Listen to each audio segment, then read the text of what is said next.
WTF What's the Focus podcast is brought to you by Anchor. Anchor is the easiest way to make a podcast. Anchor gives you everything you need in one place for free, which you can use right from your phone or computer. Creation tools allow you to record and edit your podcast so it sounds great. They'll even distribute your podcast for you so it can be heard everywhere, including Spotify, Apple Podcasts, Google Podcasts, and many more. You can easily make money from your podcast with no minimum listenership. Download the Anchor app today or go to anchor.fm to get started.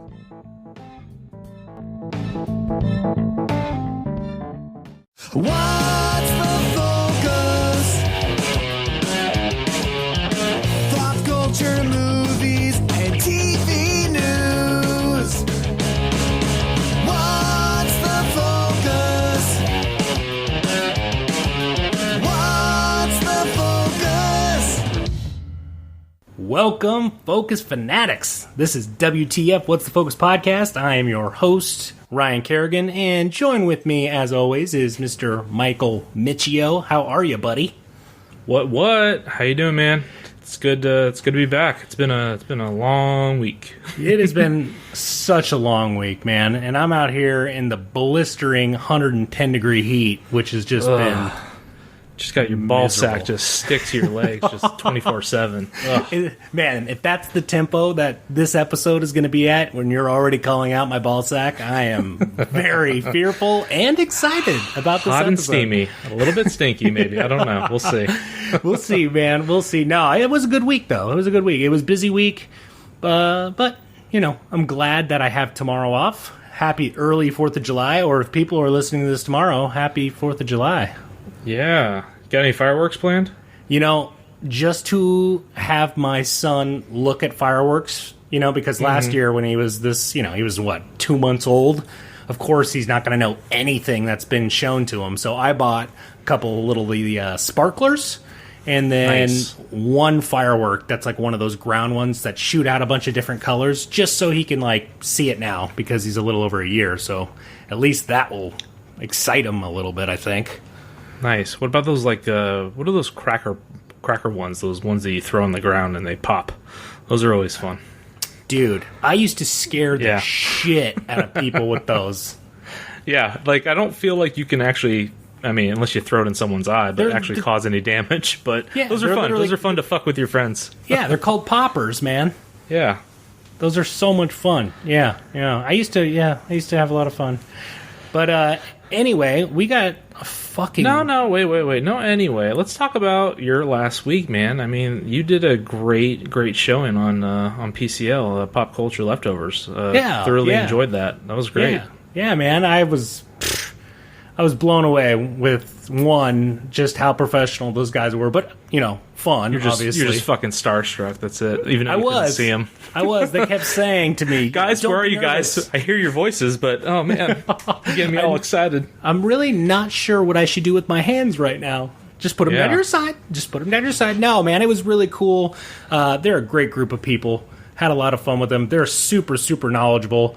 But they were nice enough to have me on the show, and obviously you heard it. We got a great little recommendation from them to people to start tuning into us. So it was super cool, man. I had a blast. So yeah, big bump for sure. Definitely appreciate the shout outs. So yeah, thank you Brian, to everyone there. Yeah, Brian, Jake, Rebecca, who was on the episode. No, they're all great, man. Yeah, so big shout out to them. Thank you again. That was a lot of fun. And Jonathan. Tony Danza. Yeah. The Tony Danza had me Tony Danza impersonation was great. Oh God. Yeah. Brian had me cracking up, dude. He's a funny man. But a lot of great shows. I mean, look, we went over Perpetual Grace. We went over the ABC Hulu show Holy Moly with Rob Riggle, which I know you tuned into. Did you actually tune into that because you listened to PCL and then all of a sudden you got intrigued, or how did that even work?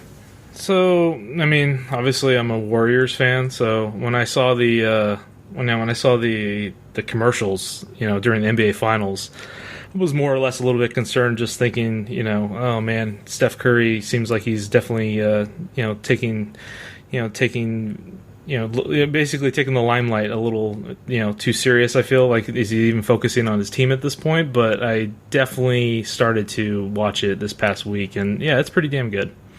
Yeah, he's a damn good golfer, man.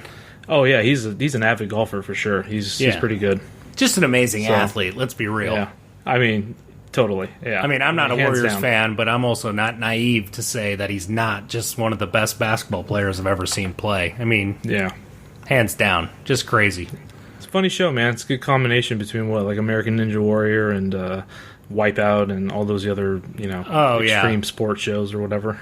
Yeah, and it gets brutal. I mean, people go down and they go down hard, as Al Davis would say. So I mean, it's one of those shows that brings a lot of comedy because of the course, but then you got Rob Riggle, like I said in the show in the podcast last Saturday. Like, he just makes the show. His commentary is just spot on. I mean, some of the stuff like we talked about where it's a little more scripted is not as good. You could tell when he's off script and just improvising and being his funny self, and that's pure comedy gold right there, man. Every single time. I mean, he just kills me. Great show. Yeah, he's a funny dude. Yeah, super funny. So, Mike, I'm just eager. I know. Yeah. But we're in for a heavy show tonight. We got a pretty big one coming up for these guys. We are. I need to wake up. I'm already feeling winded out of the gate here. Jeez, I need some more whiskey. Hold on a second. Yeah, we got a hell of a show. Take a sip. Take a sip. Take a gulp. Take a whole gulp. God. That's literally right. Just... You gotta hydrate up. Hydration is one of the most important parts in podcasting. Mm-hmm. Very much. That's a true quote, actually. You can look it up. Abraham Lincoln. That's pretty dry, but yeah, that's a good one. I like that. What was that, 1868? No. I'm not a historian, Mike. I don't know, man. Yeah. Let's leave that to the actual people that take that shit seriously. That's right. All right. Yeah. Well, hey, we got a hell of a show for everybody tonight. We are first going to be diving into the new movie that came out July 2nd. It's the reason we're all here. Spider-Man Far From Home. Yeah, dude, Spider-Man. Super excited to have seen this movie, and yeah, we're gonna take a deep dive. This is gonna be exciting because this is like what, Ryan? This is the end of Phase 3, right? Yeah, so this is the 23rd movie, and then the official phase end of Phase 3, and moving into Phase 4. So I'll get into my opinions on that a little later too. I mean, it's kind of funny though. Like you think Endgame would have been the well, that's final, where I was going. Yeah, it's interesting how this kind of. That's where I was going. Yeah. It's just very curious to me how. I mean, it's in the name. You know what I mean? It's literally end game. It has the word end in it. It's like it. I don't know. It was almost too easy. You know what I mean? It was just. I don't know. Yeah. I don't know. I mean, Far From Home. I don't know how far. Now, is that a fucking big deal? I don't know. Absolutely not. I mean, no, not in the grand scheme of things. No. And then once you see the movie, you really just don't give two shits about what finishes what phase. I mean, it's just, it's a great movie. Can't wait to talk about it. So first, we're going to be going into Spider-Man Far From Home. Coming to you right after this. And I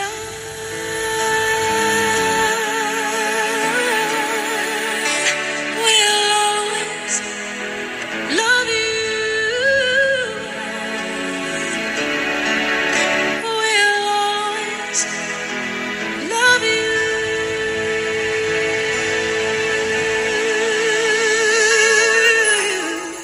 you. All right. Welcome back after that very touching Whitney Houston song. My God. Should we just sing it together? I mean and I will always love Tony. Oh yeah, sing it to me, dude. Oh, Tony. Oh, you just Angela string, didn't you? Thank you, Brian, for that one. That will forever be on my chart, I'm guessing now. Just like good old Arnold Schwarzenegger and how he shows up on 6 podcasts. We got quite the connection with him, so it's pretty good. Yeah, man, that was a great intro to that movie, and obviously coming out of the gate for Endgame, pretty cool to definitely get that nice little touching number. So yeah, I think. Well, just like you said, it was very Deadpool-esque, right? Yeah, the Celine Dion bit from Deadpool 2 was very very reminiscent for me. So. Yeah, I totally actually appreciate a nice, soft, warm opening that for any comic book film, but pretty cool. So I was definitely excited to get into this one. So, yeah, man. Yeah, well, let's first preference. By the way, this is a very much, and it's into the description, but this is a spoilers review of Spider-Man, so uncensored. If you have not seen this movie, then please turn this off. If you have not seen the movie, come check us out once you have seen it. See if you agree with our thoughts. If you don't, maybe write us a little review on iTunes and give us 1 star. Yeah. You know what I mean? Or maybe just give us a 1 star and not leave a fucking comment whatsoever. You fucking coward, you. God. I can't believe I'm nervous. So we received our first 1 star today on iTunes review, and what did I tell you, Mike? As soon as we got a 1 star, I would bring it up on the show, no matter what. I'm glad we are talking about it. You told me that we got a 1 star, and I got so fucking pumped. I was like, I can't wait to hear what this person has to say about me or Mike. Like, I'm just... Or it'd be even funnier if it was just on Dylan from last episode. That would be. Oh man, Dylan, you son of a bitch! You son of a bitch! Like we said last week, you son of a bitch. No, man, I was eager to find out. Maybe some constructive criticism. It's not like we're going to change a lot from what people say, because we're just up here doing our damn our own thing. But if it was constructive criticism and maybe something we could have done that was a small tweak that we agreed with, you never know, right? So all of a sudden I get to the page and I see fucking nothing. No, not a damn thing. What a coward. I mean, at least write something, man. We'll talk about it. Yeah. Good, bad, whatever. Doesn't matter. We'll talk about it. Yeah, no, I'm ready to read some reviews on this, man. People please, if you could, either Twitter, iTunes review, wherever you can write a review. We'd love to hear feedback, and honestly, we'd love to call you guys out and give you guys some shout outs for giving us a review, and we can possibly bring you on the show if you guys are steady followers and you guys want to be on. I mean, this is how we get to know each other. So that's right. Good or bad. What are we calling them now, Ryan? Focus fanatics, shall we? Focus fanatics, man. There you go. So yeah, be a part of the crew. Be a part of the group. Yeah, leave us a 1-star review. Check us out on our website, Do it, man. Give us a 1-star review. whatsthefocus.net. You guys can check out all of our past episodes on there. We're dropping trailers of every topic that we talk about on our new website. Whatever our maximum focus is, we'll be dropping that one trailer just right there on the front homepage. It's a really cool spot just to go check it out. So, go. Do it now. Do it now. Do it. All right, sorry. Mike, are you fucking ready to get into this shit or what? Yeah, man? dude. Let's have at it. I mean, so what you... I mean, I'm gonna just let's kind of break this into chunks, I guess. So I'm gonna say almost like the first act coming out of the gate. I really enjoyed the approach to. Obviously, we know what happens with the characters, that are in Endgame as far as the Avengers and whatnot.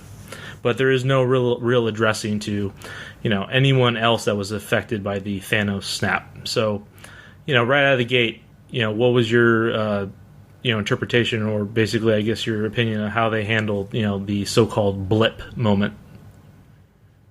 So I thought the beginning of it, from the actual Whitney Houston song on, and how it was immediately in memoriam, right back at his high school, and it was a video that was done with the rec department or whoever does all the school bulletins, doing a tribute video to all of them was hysterical. One, because they're still kids, so that really just brought you back to, hey, you're in high school. Like, this is kids in high school. This is no longer a bunch of adult superheroes. So, kind of brought me back to that, which I enjoyed.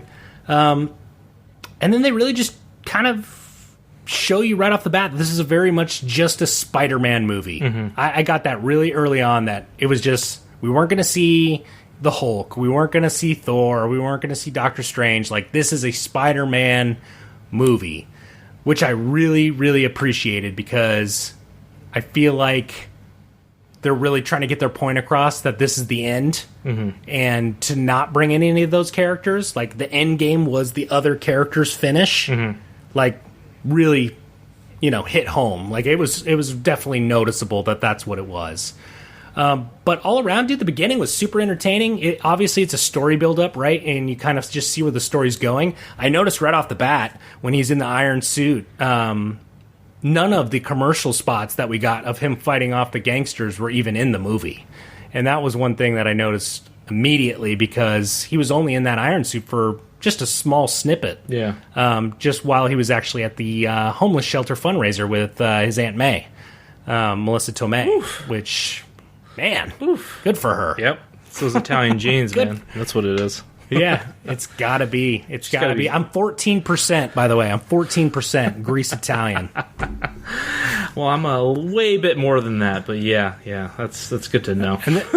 And then I'm like 60-something% English Irish. Nice. Yeah, according to 23andMe, I'm about 0.1% Eastern African, so yeah. I'm 2% cool. Northern African. There you go, man. We got roots, man. Yeah. Fucking roots. I know. Sweet. I know, dude. I loved when I did my DNA test. I thought it was fucking awesome. Yeah. God, see, tangents, man. Tangents.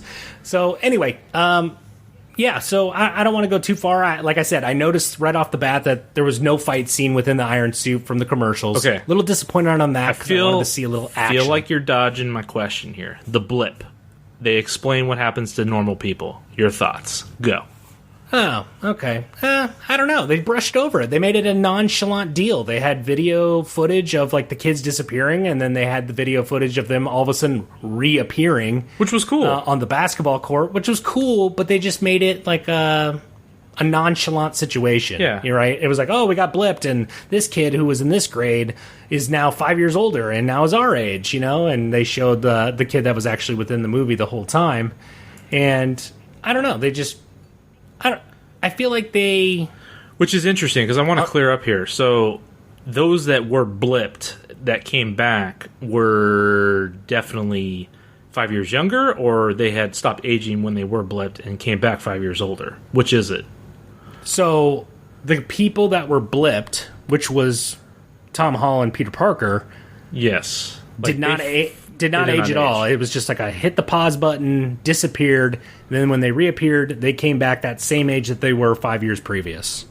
Which is interesting because right out of the gate, you see one of his other classmates who didn't blip, I guess, that obviously aged 5 years, and I'm just thinking, is this like a plot hole or something? Like, why exactly are they in the same class at this point? Which is just weird. But wait, anyhow. who are you talking about? So what was his name? Was his name Nate? The one that was obviously trying to hit on MJ. Oh yeah. Okay, I get what you're saying. Yeah, so yeah, weird, right? Like that doesn't really. I don't know. Maybe I'm thinking too much, but yeah, was it Brad or something? Brad Davis. That's what his name was. Yeah. Okay. Yeah, that was just a little weird to me because I'm like, okay, so why are they still in this? Like, isn't he out of high school at this point? You know what I mean?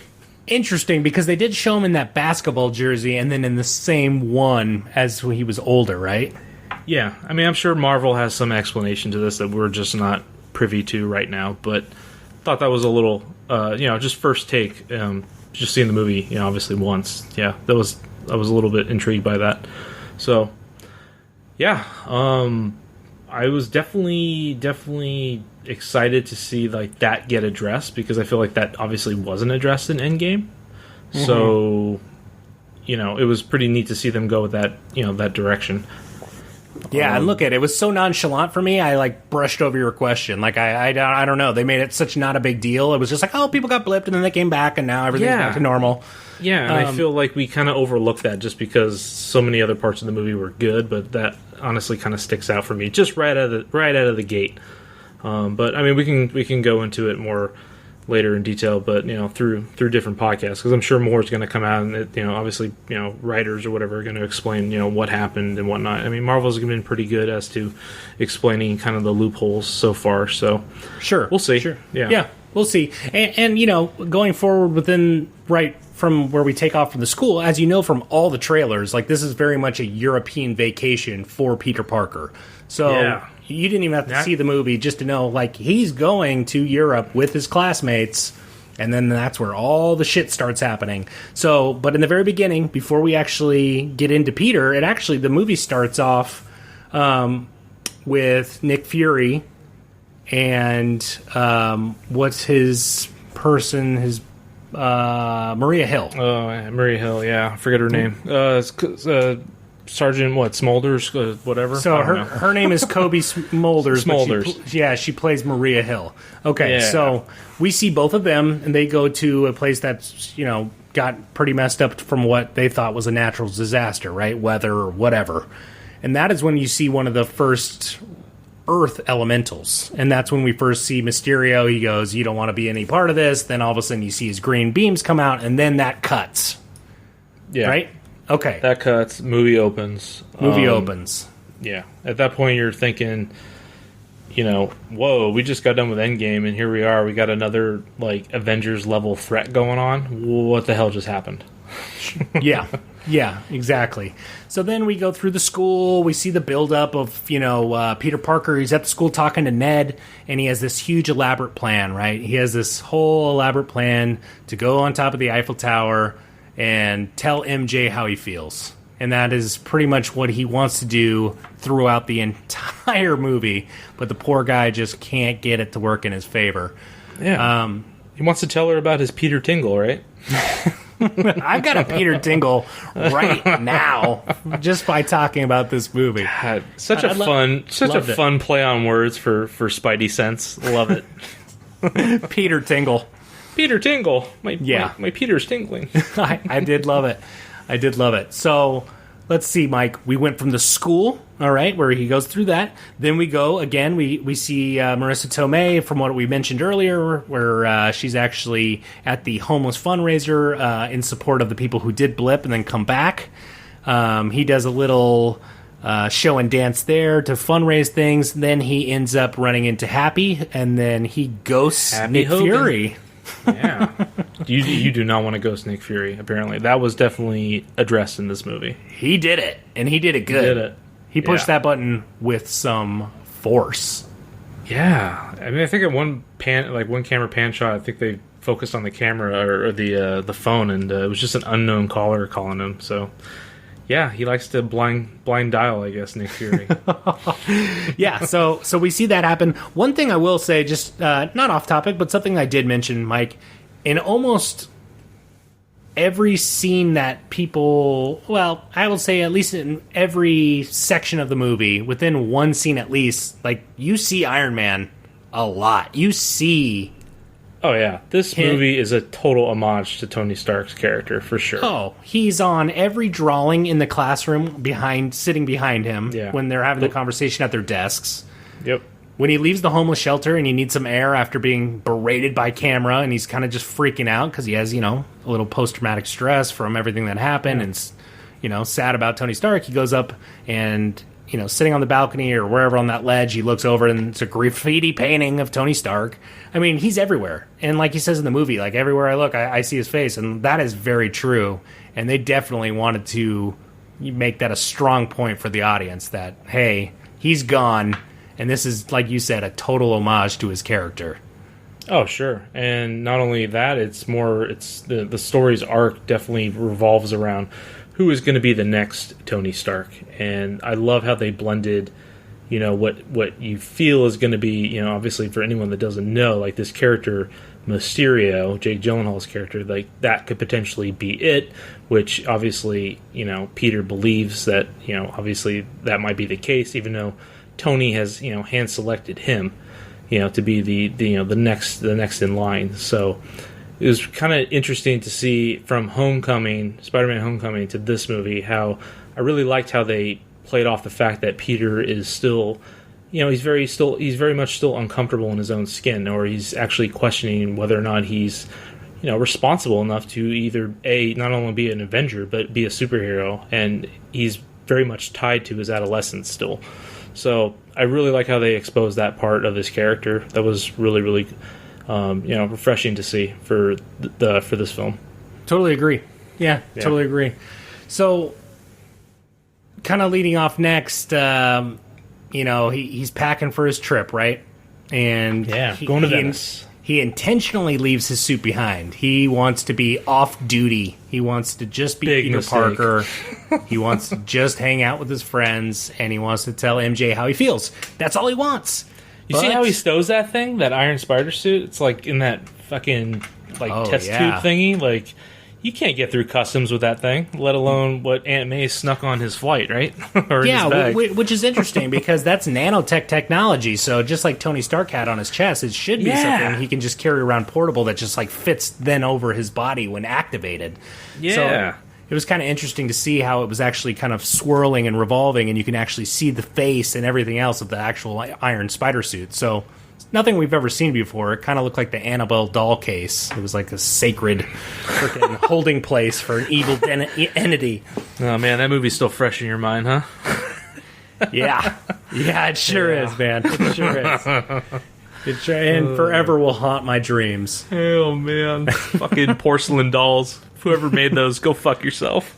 It was just, you don't even have to dress it up with blood and everything. I just look at it and I'm fucking creeped out. I don't even know. Because they're always smiling and they're porcelain, and that just adds to the effect. Yeah, and wherever direction you are in the room, you can look at them and they always look like they're fucking staring at you, and that's pretty creepy too. Right through your soul, right? He's in your mind. Yeah, so, it's fucking crazy. All right, Peter Parker leaves. He goes to Venice. He gets there. He actually gets a little drug sniffing dog sniffing at his bag, right? And he gets that checked out. They open the bag just to find out that Aunt May actually packed his first Spider-Man suit. So that's right. And he gets flagged for what? Just a banana. Potassium. Spider-Man had one weakness: potassium. Yeah, potassium. That's what did him in. That's what did him in. He just tripped on the banana peel, and that was it. Took him out. That's it. He just got fucking Mario Karted, motherfucker. Sweet. I like it. Yeah, so I would say that was kind of the first act, man. I mean, that whole intro scene of getting to see Fury and getting to see, our first look at Mysterio, Quentin Beck, going through all the school, going through the fundraisers, seeing kind of what he wanted to do, throughout Europe, and then him actually, finally getting to the point of actually being in Europe. And I think from that point, the movie really takes off in a whole nother fun direction.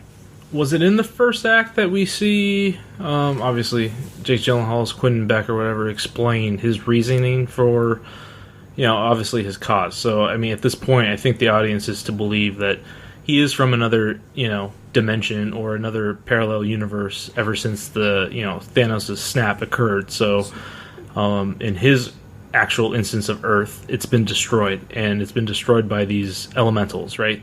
Yeah, so we see that once they actually arrive in Venice, they get situated, they're in their shitty-ass hotel, and then... I fast-forwarded then. My bad. Yeah, no, it's totally fine. So they get in their hotel, remember, they're on a walkabout. This is when he actually goes and he gets the jewelry for MJ, and he finds that, what was it? It was the Black Dahlia necklace. Yeah, of the for flower. the murder. For the murder. Yes. The murder. Right? Good murder. So Bad again, murder. they're holding that love solved. story. Never been solved. Yeah, another one. But they're holding true to that love story, man. Yeah, which is, I mean, that's more or less what Spider-Man's always been about. Trying to chase the girl, and it's definitely always been at the deep root of Peter Parker's character. I mean, his love for Mary Jane, right? Which I think in this one is not Mary Jane. Isn't her name Michelle? And we don't even know what the J stands for at this point. But I remember in Homecoming that was revealed at the end that she's like, yeah, it actually stands for Michelle, but I just like to be called MJ, which is interesting. Michelle Jones. Yeah. Michelle Jones? Okay. Yeah. Yeah, that's cool. Well, yeah, and, from Spider-Verse, what we saw from Into the Spider-Verse, there's obviously a bunch of different realities, and in this one, it's Michelle Jones as MJ. So, in other ones, it could be what everybody, knows, MJ being, the little redheaded girl, who knows? So, it could be just another Earth. Later down the line, of course. But I won't jump the gun. So anyway, this is when we get introduced to the first elemental. Remember, this is when the water elemental comes in and starts wrecking fucking shop. Spider-Man really can't do jack shit against a water monster, right? I mean, he's shooting his web and it's just going right through him and it doesn't do anything. And he finds one of those masquerade masks. Mysterio shows up. He goes, "Hey, Mysterio, guy, I can help you. I can shoot webs and I'm sticky, or whatever he says." And Mysterio totally playing off like he's like a Iron Man wannabe at this point, he comes in crazy. Full erect, right? I mean, he's fucking coming in hard, dude. And he's just putting on a big fucking show for people, right? I mean, it's even before we know everything. Yeah, for anyone that knows, exactly. For anyone that knows that character, exactly. Like, we all know what's to come, but obviously he's trying to mislead, the audience and obviously these characters. So what's funny is that he's envy just those Iron people. Man. Yeah, I know. But what's so funny is that everything that he's embodying at this point is just everything that everyone is so used to with Iron Man. So even his powers and everything, how he's flying and he literally was. What did they even joke and say? Like, he's a cross between Iron Man and Thor. Was that what it was? Yeah, I mean. It's pretty. I mean, funny. that's been now said for a while now. Before this movie's come out, that you could tell, okay, this guy is definitely trying to have some kind of similar outfits of all the major superheroes, and that's definitely how he got inspiration for his suit. Right? He wants to be like Iron Man. He wants to look like Thor with the cape and kind of the chest armor plates and. The Doctor Strange symbols, and he pulls a lot of different powers and looks from all these other characters, So he's putting on a show, and he ends up going and defeating the water elemental. Okay, once it's defeated, he flies away. You see Peter now back in his shitty hostel hotel, and that's when you see them watching the footage on the news, and that's where they say he's like an Iron Man and Thor together. Mm-hmm. Okay, so that whole thing goes by. By the way, the comedy in this, I'm not even actually speculating on this, the comedy in this is spot on, too. His buddy, Ned, is just hysterical in this. He killed me. He goes, who's that? Jacob Batalon. Dude, that whole scene just getting to Europe, the flight scene was really funny, how they were doing that little ploy to switch seats. That was really funny. I mean, obviously he's trying to Ned and Betty, man. Yeah, Peter's trying to get himself closer to MJ, and it just turns out that, he gets screwed, and he's going to be sitting with the teachers, and... He has a perfume allergy. Yeah, he has a perfume allergy, and I take that very seriously, says Mr. I know this Harrington. from experience. Yeah. Oh, man, that actor, what's his name? Martin Starr. He had a more bigger role in this one, as far as, from Homecoming, and I definitely enjoyed it. It was fun. Yeah, me too. And they brought in J.B. Smoove as well, playing Mr. Dell, and he was the one who was like, I can't help you with the first and second. I'll take the third shift because I'm taking an Ambien. Exactly. Freaking science teacher, and not one fucking thing on this trip is covered in science. Nothing. Matter of fact, I know the reason for all of it. Witches. Witches. All right, so the reason I was bringing up this past scene with everybody sitting around the TV and going over everything... later on, right after that's done, you see Ned and Peter going back up to the room, talking, and this is when we finally now see Nick Fury come in and shoot a dart right into Ned's neck. God, that's a good one. Ned's neck, and just trank him. And he goes down hard, right? And that's when he says, "Oh, it's finally nice to meet you, Spider-Man," and this is their now first real introduction. He said he saw him at the wedding, but he didn't think that was an appropriate time to approach him to discuss not wedding, funeral. Funeral. Yeah. Funeral. How dare you, Ryan? That was not a joyous moment. Were you excited to see Tony Stark leave? Maybe I was Wait, thinking the MCU is not just about him? I was thinking of Wedding Crashers, Ah, there you go. There you go. I don't even know how you mix that up, but I guess so. It was just my poor excuse to find some kind of relation. You're like, fuck it, I'm scrambling. I'm spinning. I need to grab onto something. I'm out of control. I'm going to have to edit everything. All right. Yeah. So this is now their first introduction in the room, and this is really when Fury breaks it down for Spider-Man, Peter Parker, saying, you got to come with me. We've got a problem. You're our solution, or at least a part of our solution. You know, get dressed, get in your suit. This is now the first time now Spider-Man officially meets Quentin Beck Mysterio in the kind of underground river lair that Nick Fury has all put together, and this is kind of when we get our first background, right? This is now the story, and this is kind of the part that I really loved. And then right after it was done, the movie I'm saying is what I really hated. So right now I'll just go after the things I really loved. This is when Mysterio goes, "Hey, I'm Quentin Beck. I'm from another Earth." And then the explanation is, what were you saying? That Fury was saying this is when the universes got, like, after Thanos' snap or something, this is when it got split, like another dimension split into ours? Yeah, like whatever happened after, obviously if it was the Thanos snap, the Hulk snap, or even the Tony snap, that obviously, you know, they definitely, you know, agreed to the point that the multiverse does exist, and he is from another instance of Earth, and in his reality, Earth is destroyed by these elementals. So yeah, crazy. So it's a beautiful story that he tells, and we get to see a little holographic little scene of everything too. Of, you know, these are myth, you know, Greek. What did they say? It was Greek myth. Yeah, it's all Greek mythos. I mean, even in the old Marvel comics, the elementals, their origin themselves it's definitely tied to, like, the original Atlantis. So yeah, these are definitely, you know, from the Greek mythos. So yeah, you have Hydron, the Lord of Waters, Magnum, the Master of Earth, Hellfire, the Wielder of Flame, and Zephyr, the Mistress of Winds. Yeah, so at this point, you know, what you were discussing earlier is that he defeated Hydron, and then at this point, he also had defeated Hellfire and Zephyr. I think Magnum was the last remaining elemental at this point, which was the one that's capable of, I believe, taking power, or at least using it from the Earth's core to basically rot it from the inside out, or just make it melt from the inside out. So, yeah, that was his cause. He was coming here to help them, because now these elementals are now going to threaten their existence, and this is like an Avengers level threat, right? So what was really interesting is to see this early on, and I'm just thinking to myself, when is the story gonna kind of, you know, unfold here? Because it just feels like there's too much at stake just for a Spider-Man to help out at this point. Yeah, well, and at the same time, like you said, if anybody knows this character, if anybody's familiar with Mysterio, you're like, okay, yeah, exactly. When's this going to be over? Well, because that's my biggest, like, not my biggest gripe, but, like, I was just, like, waiting to be like, okay, man, I get it. Like, yeah, you're setting him up to be the good guy. Where is the snapping point? When's it coming? Because this is getting ridiculous. Yeah, but like I said, man, I'm a little envious of the people that don't know this kind of stuff. Like, if you think about it in their perspective, like, that's a fucking good little twist. Little setup there, yeah, exactly.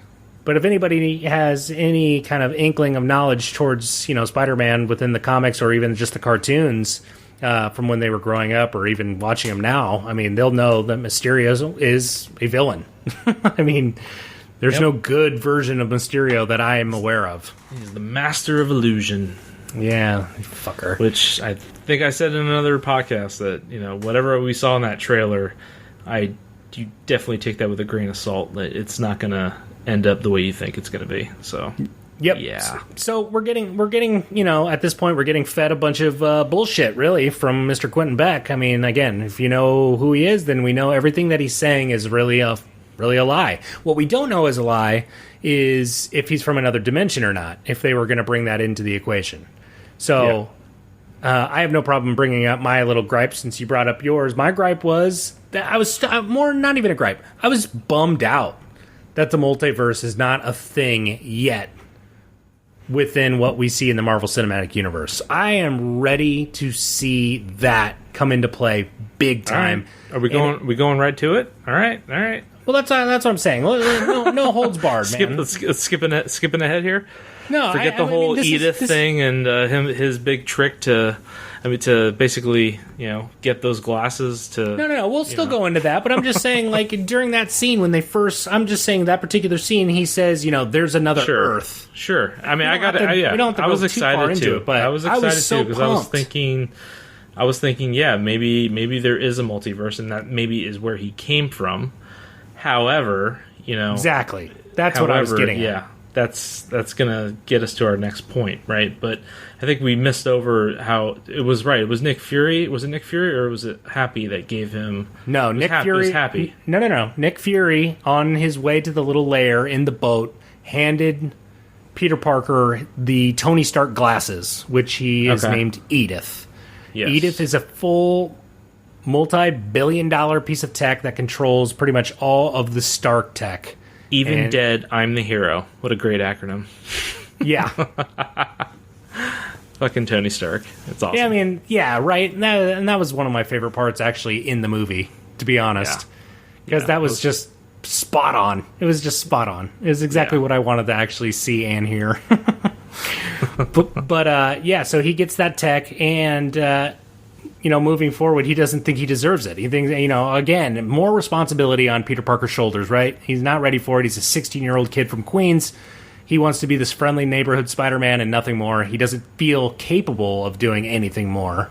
And they push that envelope. I mean, time and time again, they're trying to tell you, like, this kid very much feels insecure about being that next big Avenger.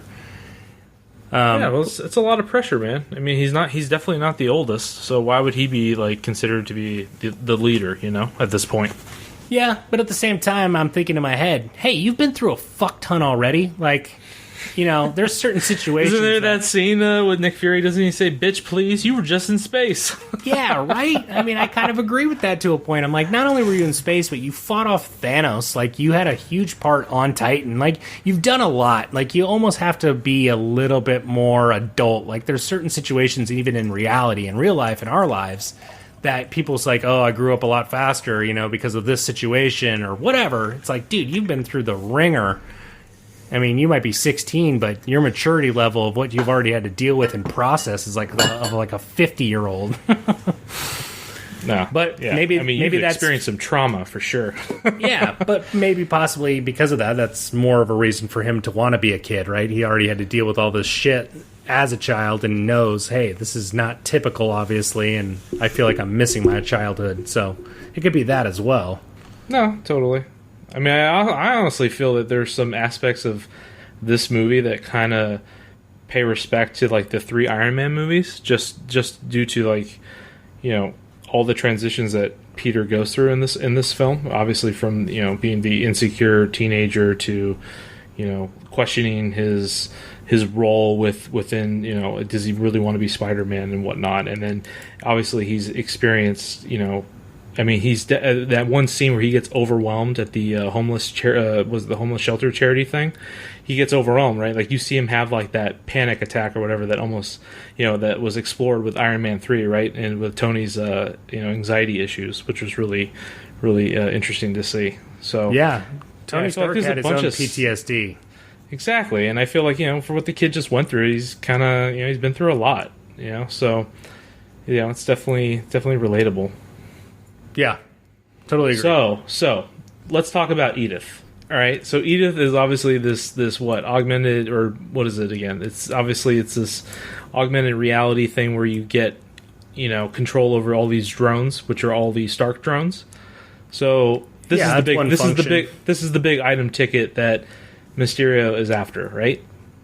Yes. So this is where the second act kind of comes into play here, and obviously there's the big fight. Do we want to go over the big fight with the last elemental, Magnum? Yeah, we definitely can. So, yeah. I mean, the how he actually gained Spider-Man's trust in order to actually get Edith is going after now this last elemental, and it's supposedly the strongest of all the elementals, and it can absorb metal and become larger, and if it gets too large, then it can then draw fire and power from the Earth's core, which would then pretty much dissolve the Earth from the inside out. Which is crazy to think about. So, in Peter Parker's eyes, before he knows any different, like, that's a big deal to where he's having to put his trip and his relationship on hold in order to now, go out and do this mission with Quentin Beck. So, at the end of the day, obviously, this is a Spider-Man hero movie. Obviously, this was a cool fight visually. It was just a lot of fun. A lot of just super cool maneuvering from Spider-Man. It was actually one of my favorite scenes of him, actually, and they showed in the preview of him running up the wall, doing a huge backflip, swinging on the light, and then swinging back off, grabbing a rock, and throwing it into the guy's chest. I mean, like, that whole sequence of events was just amazing to watch. It was so cool. And this scene was all in his noir outfit, right? Which was pretty neat to see as well. Yes, exactly. Which is another thing we actually didn't touch base on, but now I feel like we've gone too far, so I'm just going to pass over it. It's a bullshit thing anyway. There's another guy that's interested in MJ that took a picture of him in his tighty-whities, trying to slip into the noir outfit with one of the, I don't know if shields, if you want to call it that, but whatever agent who actually gave him the clothing, and he's planning on now showing that picture to MJ because he wants her for himself. But that's not that important. Anyway, yes, he's in this super cool black outfit. I was a little bummed. I thought that outfit in the comic book actually was able to camouflage and cloak. Yeah. Well, the thing is that noir outfit has always been tied to like the Spider-Man of like the 30s or whatever. So, it felt appropriate and was neat to see in like the Spideyverse movie. So that was cool, but for this, it was more or less like, he needs... Spider-Man cannot be seen in Europe right now, right? So they needed to disguise him, so... Sure. Now, it wasn't a full traditional noir. I mean, it was a black Spider-Man suit, but you have to remember, the noir also is a detective, so he had a hat, he had a trench coat, like... That's true. I mean, it was a different outfit. I mean, what do they call him? Like Black Monkey or Spider Monkey or some kind of... What was it? Web Monkey or something? Yeah, it was something monkey. Night monkey? Night monkey. That's what it was. Yeah. Which they referred back to a couple times, even on the news that they were broadcasting there on the local television there in Prague, which was pretty funny. So anyway, they end up defeating this elemental, right? And then all of a sudden now Peter obviously... Mysterio does it. So, yeah, well, he acts like he sacrifices himself. His last line before entering, this is something I should have done the last time, and then. But this is important, though, right? Because I mean, obviously, Peter knows at this point, he should be the one that is hoisted as the hero because it was him that defeated him because there was nothing that Spider-Man was helping to actually he was just trying to prevent further damage to what was happening to like the city. Like you can obviously see like he was trying to hold up that tower or whatever at one scene earlier on. Yeah, or in this scene he was damage control, right? Like in this scene, he's trying to help his friends in the Ferris wheel, right? And he's not actually, he can't do anything.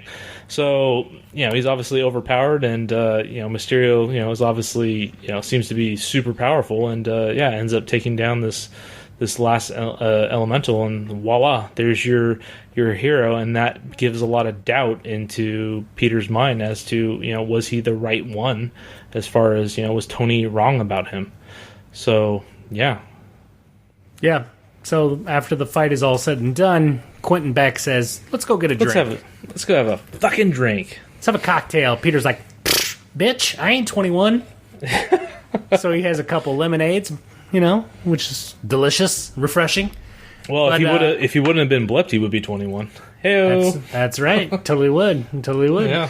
So when they're in there, Peter's kind of already just getting real cozy with Quentin Beck, just kind of laying it all out there, right? He's telling him everything.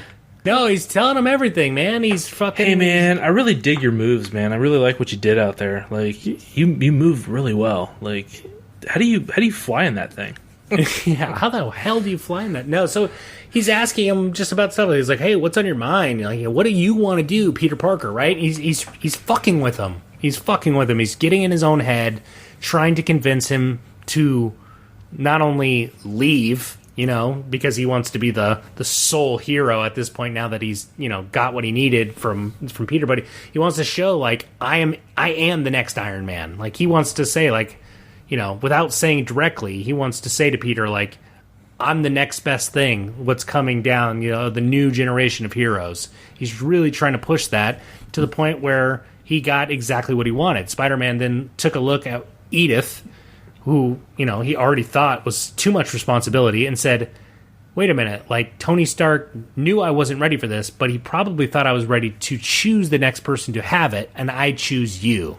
Yeah, I mean, I don't feel like he was more or less, trying to be Tony Stark, but he was definitely inadvertently, Tony showing Stark through his actions. He was through his actions. He was showing that he is more than ready. He is more than ready, and equipped with the tools to be a leader, right? Which is obviously, what Peter is. It just feels like he's not ready. It's not his time.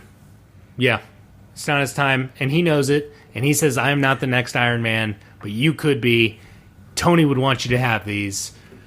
Blah blah blah blah blah. Things were said. They try on the glasses. He makes fun of them. Interesting how they build up that scene, because at this point all we really know those glasses to be is to just give you full control of this arsenal of drones, right? Which I feel, yeah, that's a lot of power, but I mean that can't be the only thing that the Stark Industries has, behind the veil, right? Like that's at the disposal. But it's a lot of power, but it's not like he has to be using it or give it away. He could just put it away. Like, it's so funny how it, like, just comes to be like, oh, I'm gonna, I definitely feel like I shouldn't have this stuff because, it's almost like I just feel like a irresponsible kid, with a toy gun or something, like, just, I don't know. It was a little, I mean, I don't want to say it was, hey, it's Hollywood, it is what it is. Like, they got to build up the scene and whatnot, but I didn't feel like there was any draw to, like, why Edith was so important up until, he pulls him out and has him wear it, and I'm just like, okay, where are we going with this? This is where it's going to switch on its head here. Yeah, so. And sure as shit, man. Yep. Peter Parker walks out of that bar after handing Edith glasses over to him, and we get a very creepy, very eerie smile from Quentin Beck as things slowly start disappearing into their actual form. Yes. Glasses being removed, people being removed. All of a sudden, all these drones hovering within the bar are visible, and you find out that everything was a fucking, like, mirage. It was a total illusion. Fake news, bro. Mysterio's handed out fake news, man. Yep, CNN, fake news. You've heard it here. Oh, man, dude. Like, okay, so this is where we can kind of get into what, I mean, I feel like we've been struggling up until this point in the podcast to get to this point because, we're trying to do due diligence to the first half of the movie here. But for me, this is when the movie really kind of, turned a corner, and I'm, like, literally getting a perfect rendition of what I wanted to see out of a Mysterio character. So what we were talking about, this whole, debunking of the multiverse, it's sad, right? Like, I definitely feel, it could have been cool to explore that avenue in obviously future Marvel films. That's not to say that it, something like that couldn't still be possible. It might be, but maybe just this film kind of debunked it a little bit. And I really liked how they tied in the whole disgruntled Stark employees segment into, Mysterio's motives here. And I just loved how they picked from all the other previous films, all these different little side characters that were Stark employees that they pulled back into this film for this, which was really, really cool. So do you even recall what movie it was where he did the augmented reality, the retro framing thing, the acronym BARF? Was that Civil War? You know what? I think it was Civil War. Okay, because I thought that was just so cool how they did, like, obviously he's at, like, a convention show, and he's showing off a new technology, right? Like, it's called binarily augmented retroframing, or also known as BARF, right? And it turns out that whoever, the scientist that actually developed this amazing technology is, in fact, Quentin Beck. So I loved how they blended those scenes, and they, did those nice little, flashbacks, which was really, really cool. Loved it. Yeah. Love that too. It was really, really fun to actually go back and just remember those scenes, remember those movies. It was a really, really cool way to do it. I can't say for myself I saw that coming. I thought that was a nice twist, that it was the actual disgruntled Stark employees that were actually, like, joining their own mutiny against, Stark Industries. Yeah, but I thought that was really cool. It wasn't just verbal. It wasn't like, oh, this guy worked for him. It was like, this is the scene. Like, this is him getting shoved around, being like, Tony Stark made this in a cave, and you can't do it. It's the scientist. Like, that guy is a huge part of this movie without having a ton of lines or scenes. But, like, at the end of this movie, he's a big, big, big character. I mean, you gotta think, in the world of, obviously, Marvel, or just in that world in itself, like, Tony Stark's character, I loved how, obviously in Iron Man 2, how they set up the Whiplash character, and then the Hammer Industries, I forget the actor that played him. Do you remember who that was that played Hammer? The other lead of the another tech company? I forget his name. Was that Iron Man 2? It was Iron Man 2, yeah. Oh my god, I'm blanking on his name. He was in the... Oh, man, he just won an Oscar. I forgot his name. Anyhow, he's obviously not good enough to know. No, he is. He's great. I love him. He's a good actor. Sam Rockwell, yeah. Hammer Industries. I definitely liked those types of characters that were the competitors to the Stark Industries, company. I thought that was, like, a really cool, just kind of... kind of show that obviously he's not the only tech company that's available. Like, it's not like, obviously he's like the Apple, and like they're like the the Windows or Microsoft or whatever, right? So I thought that was really, really interesting to see. So anyway, it was neat to see that obviously there is some disgruntled people out there that feel that Stark is not necessarily the hero, and like people want to get their get their fair due, right? So. It was a pretty nice little twist.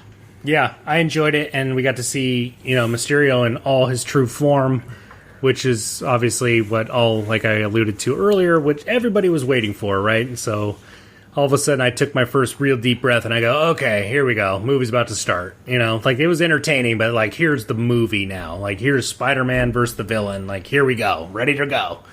Yeah. And they didn't disappoint, man. I actually thought that was a really creative way to bring his illusions to life, was those drones. I mean, they explained a lot. They said, hey, not only can they project an illusion, but they can also obviously have different weapons to portray different, elemental powers to really give that villainous, actual realistic look to people.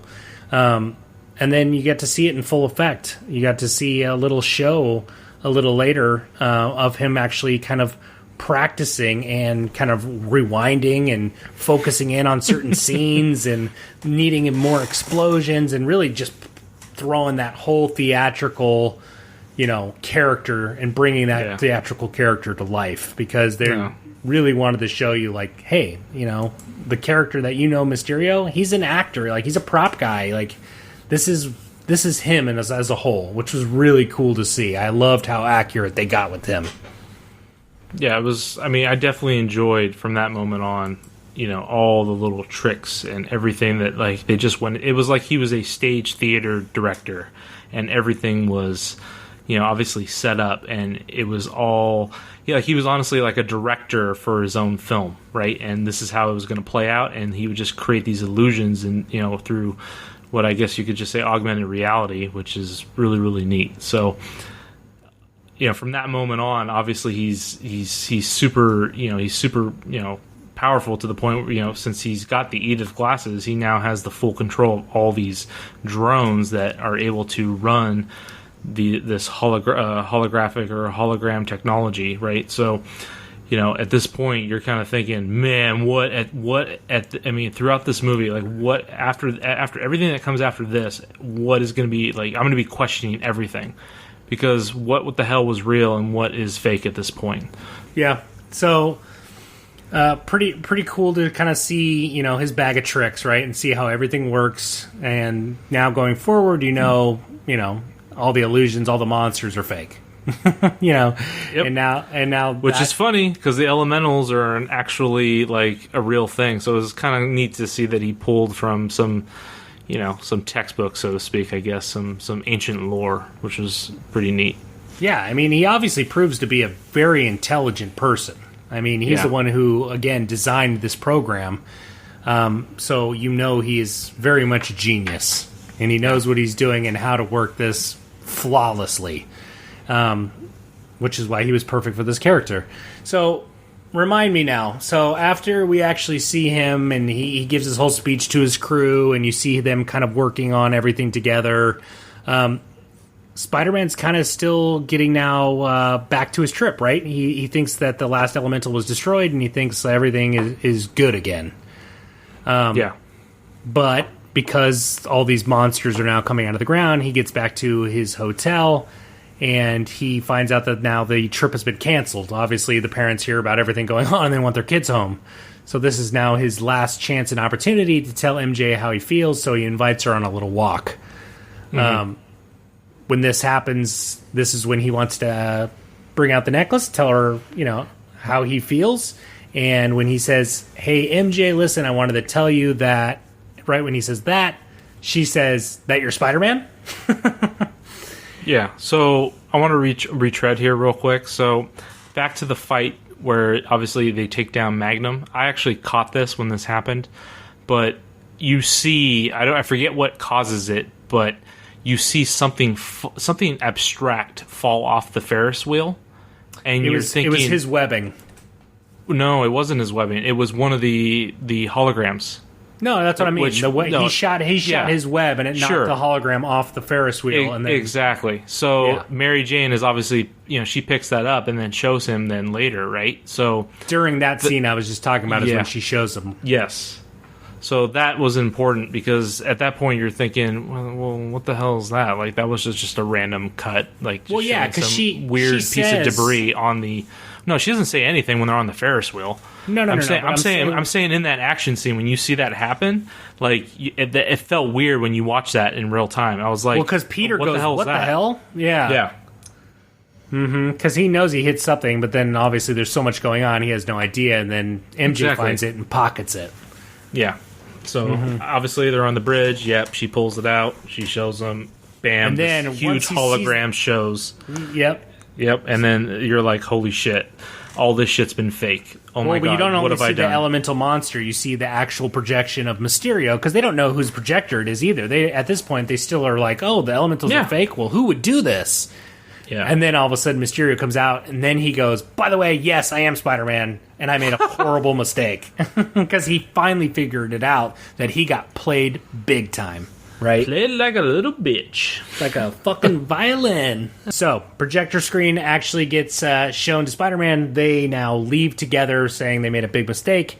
And he has to go get back suited up and then go tell Fury is the next big scene. So, he's in the room, right, getting changed. Ned finds out that now MJ knows about everything. She claims that she knew all along and that she figured it out.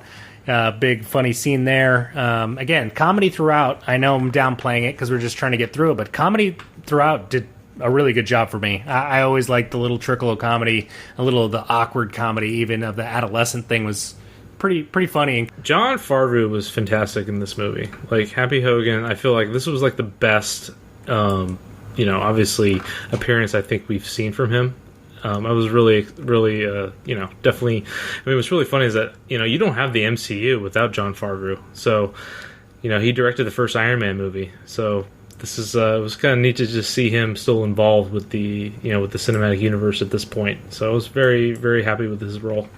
Yeah, no, and his sexual tension with Aunt May is very funny. Are they dating? Apparently, it's just a summer fling. I'm not sure. They both have different ideas of what dating is, I guess. Oh, he's definitely dating.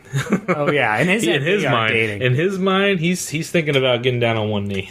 Yo, Marissa Tomei isn't getting locked up. She's just playing. She's just having a summer fling, having some fun. That's right. She's just playing the field.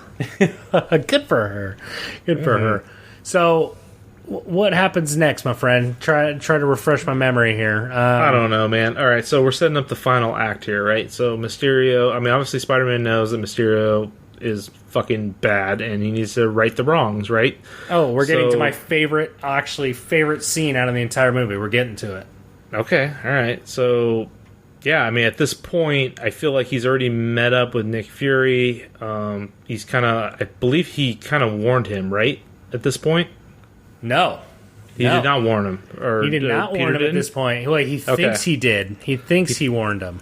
Okay. So this is when all of a sudden he shows up, Spider-Man shows up, and Nick Fury pulls up in his car, and he goes, come with me, okay? And that's when all of a sudden they go into the building. That's when you see that little funny scene of him ripping off the seatbelt. He's trying to pull the seatbelt, and he rips it off. And he goes into the building. Brand new fucking Audi A5 or whatever the fuck. Yeah, and it's riding in class.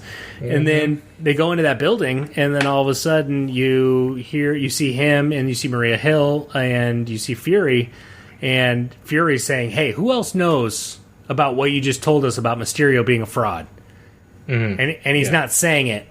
And he's not saying it, and he's not saying it, and all of a sudden Maria Hill disappears, and he gets his little Peter Tingle, and he says, "Mysterio's here."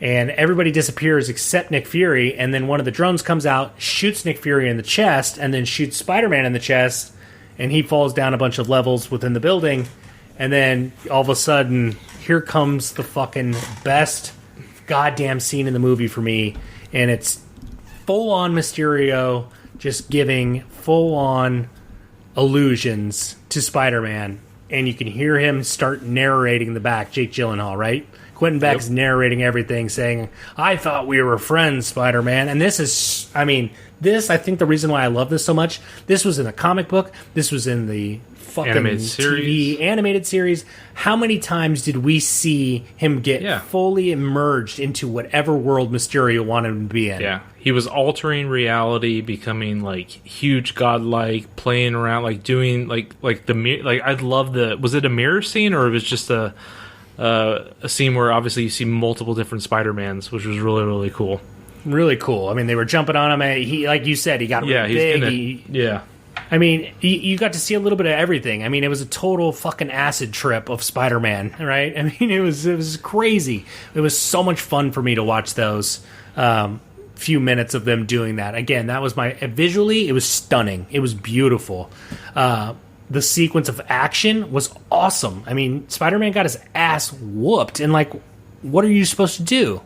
Like, he doesn't know what's fucking real and what's fake. He all of a sudden thinks Mysterio's behind him, and he punches behind him, and he fucking punches the cement wall, and he hurts his hand. It's like, I don't know. Yeah. It was just so spot on. It was so fucking perfect and brilliantly shot.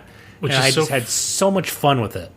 Which is so frustrating too, because like he's just a normal person, right? And he's like having this much trouble with like this much power of like this technology that he has at his disposal, which is really, really neat. Yeah, and I like that Spider-Man is not to his full potential yet. I mean, he's not. He's not at all. Yeah, no, not at all. He's still a boy, so. He's learning as he goes. He has this problem with this, Peter Tingle until later on. I mean, he's going through like evolving issues that again is pretty relatable, not in the aspect of having powers, but just growing as a person, right?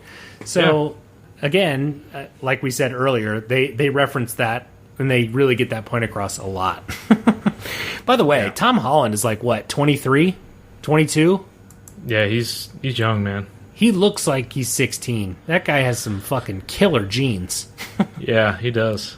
I mean, and there was also, I mean, not to derail for real quick, but there were some points in this movie where I was actually kind of getting a little bit more excited the fact that he's going to be playing Nathan Drake in the Uncharted movie, because I definitely can kind of start to see it now. So, yeah, I don't know if the filming has started yet on that, but I mean, obviously he's older now than he was when he was filming this movie, so... the older the better, but I definitely feel like, hey, if he's going to be playing a young Drake and maybe he's going to be doing a series of Uncharted movies, I think I might be down for that, because he's a good fucking actor, man. He's not only a good actor, good, but he does a lot of his own stunts. I mean, he does have a stunt double for a lot of the more hardcore stuff, but he likes to be thoroughly involved with his projects. So there was no CG stuff in this movie. He did all that, right? Every little thing you saw was completely fucking Tom Holland. Zero. Fuck you, Tom Cruise. Look at Tom Holland. He just fucking one up Tom D, bro. Yeah. About the same height as Tom Cruise, but yeah, way better. Ugh, Scientology. Blah. Oh God, dude, let's not even. Let's not and say we did. Yeah, I can get going on that, but I also don't want to be attacked by anybody, so let's just stay away. That's true. That's right. I don't want to disconnect from anyone, if you know what I'm saying. Oh, There's a few people I'll disconnect from. Oh man, I don't want to disconnect from you. I kind of like doing this, so yeah, let's not do that. That's so sweet of you. All right, so we get that huge battle sequence, and I shouldn't even say battle because he just gets his ass whooped, right? In all the illusions. He does. He gets fucking his ass handed to him, man. But I like it. It's one trick after another, right? It's not only just the illusions, which is Mysterio, man. That was like something for me as a kid, like watching the animated series. Like what was really cool was seeing. I mean, you never knew Mysterio was going to be in a specific episode. He just kind of would just come in out of nowhere, and you'd be like, "Oh shit!" Like this whole episode, this has just been an illusion, man. Like, oh, that's amazing. And that's honestly, like, I mean, obviously, you're kind of expecting it at this point because you know the movie's centered around this villain, but you're still questioning what is real, what is fake, and you're obviously, you're caught off guard on several different points throughout the film. So, even towards the end, you definitely get like the best of what this character brings, which is really neat. Yeah, really neat. And the way this scene ends is brutal. I mean, he tricks him again by doing an illusion that Fury survived the shot from the beginning, and then Fury gets up and shoots Quentin in the back and ends it all, and the illusion's over. And then Fury again hounding Peter for information, saying, "Who now?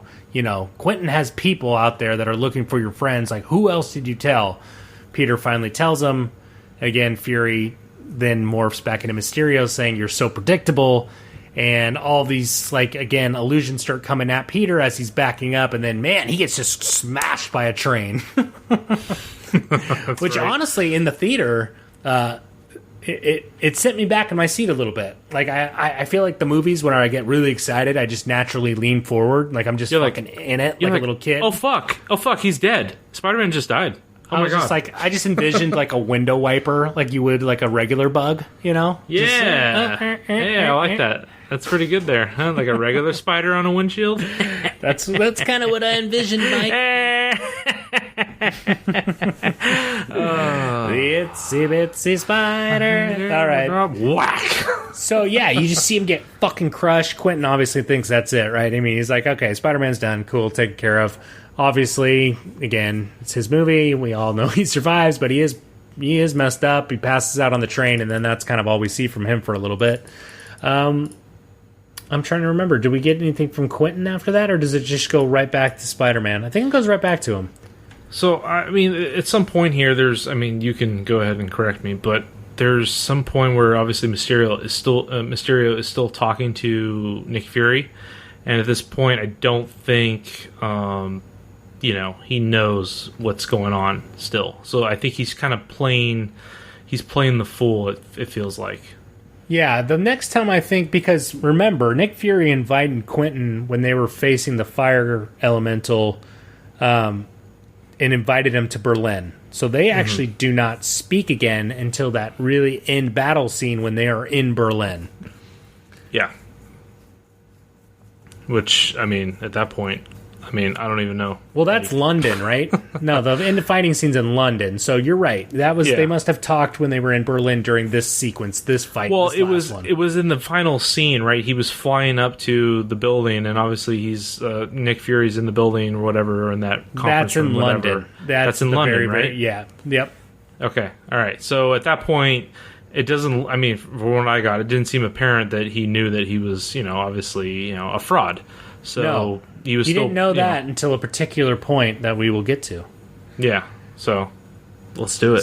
So we see Tom Holland, Mr. Peter Parker, end up in the Netherlands, which I thought was a fucking, actually a very funny scene. Great scene. Right? So he ends up in a jail cell. He's kind of stripped of all of his, we'll just call it Spider-Man noir clothes. And he's just kind of down to, the bottoms of whatever he was wearing. And the Netherlands guys are just like the most friendly dudes. They were like, "You looked cold, so I gave you a shirt." Like they're so fucking nice. Even in prison, they're like so fucking nice. And your English is so good. And then he's like, "Yeah, this is the Netherlands, right?" Yeah. The Dutch, they're awesome. Yeah, so it was cool. It was a kind of like a funny scene. He obviously gets out of the jail cell. He just rips off the actual lock. He walks out. He doesn't have a phone or anything. He sees the security guard wearing his noir mask, and he kind of just leaves it alone. And he has to borrow a cell phone from a guy that looks like he's working some kind of farmer's market. And the guy's like, "Oh, yeah, absolutely." An older gentleman goes, "Oh, yeah, absolutely. Here you go." And he's like, "Man, you're so nice." Yeah, and I mean, that's a prison I want to go to if I ever go to one. I mean, Yeah, not that I no want to, shit. but yeah, right? Netherlands, San Quentin, weigh him out. Everyone's quite the conversation starter here. This is great. So his one phone call is Happy Hogan, and that is when he actually flies down in Tony Stark's jet and picks him up and lands in a tulip field. And That's right. yeah, and this is actually a really important part, just this small scene of how much Peter Parker, Spider-Man's been fucked with. He shows up and he goes, "Happy, is that really you?" And he says, "Stay back." Like, he's freaked out. He doesn't know what's real and what's fake at this point. Yeah. Tell me something that I would only know. And he brings up, "Hey, when we were in Europe the last time, I saw a rented video on there, and I saw the price, so I knew what it was. Whatever." I knew it was a porno. Which is a great scene, right? So then he gets onto the plane. Obviously, there's a warm embrace from Happy Hogan, which was nice to see. But they get on the plane, and it's just, this is the sad heartthrob part of the movie where it's just, hey, I messed up. Tony left me these glasses, gave me these responsibilities, and the only thing he left me, and I gave them away. I'm not ready to be the next Iron Man. And Happy Hogan goes, "You're not Iron Man."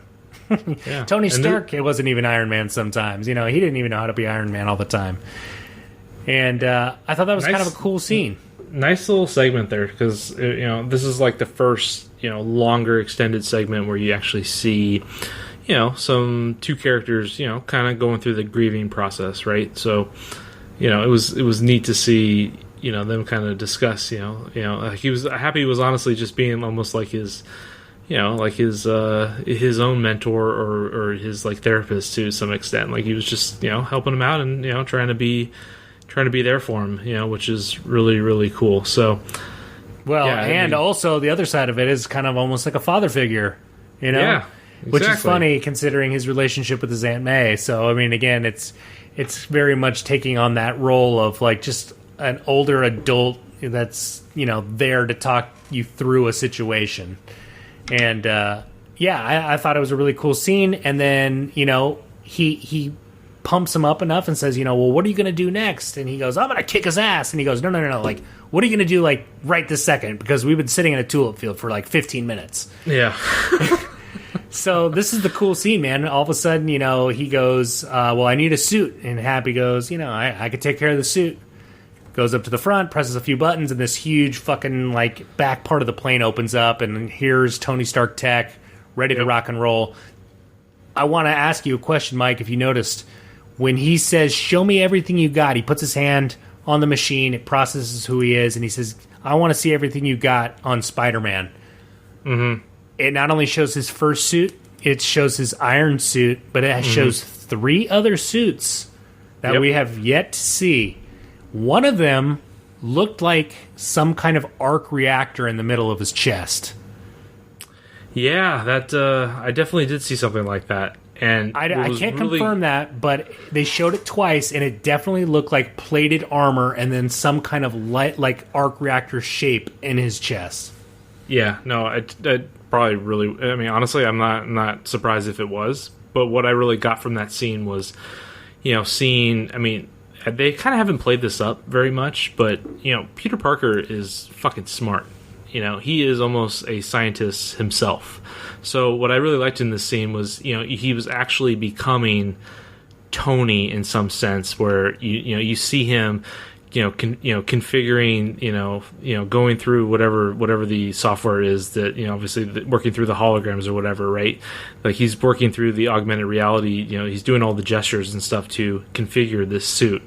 And I'm just like, it's just a nice callback to all the other Iron Man movies where you see Tony, in his lab, whatever, working, and making his suits and whatnot. So I feel like, that was another great little scene where they're passing the torch over to Tom Holland's Spider-Man. So sure.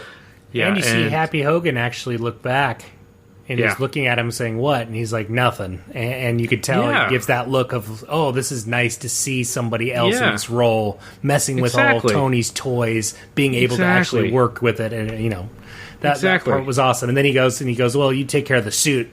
I'll get the music." And he starts playing AC/DC, but what is Tom Holland? Peter Parker is so young. He goes, "Oh, I love Led Zeppelin."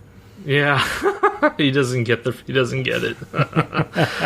No, it was great. It was great because, you know, what's funny is that, you know, in order to get Spider-Man into this MCU, they had to accelerate his origin, you know, so to speak. So in doing that, you know, they definitely, you know, they used, you know, Tony Stark's mentorship, you know, his mentorship role to, you know, basically get this character that we all know and love into this universe as fast as possible.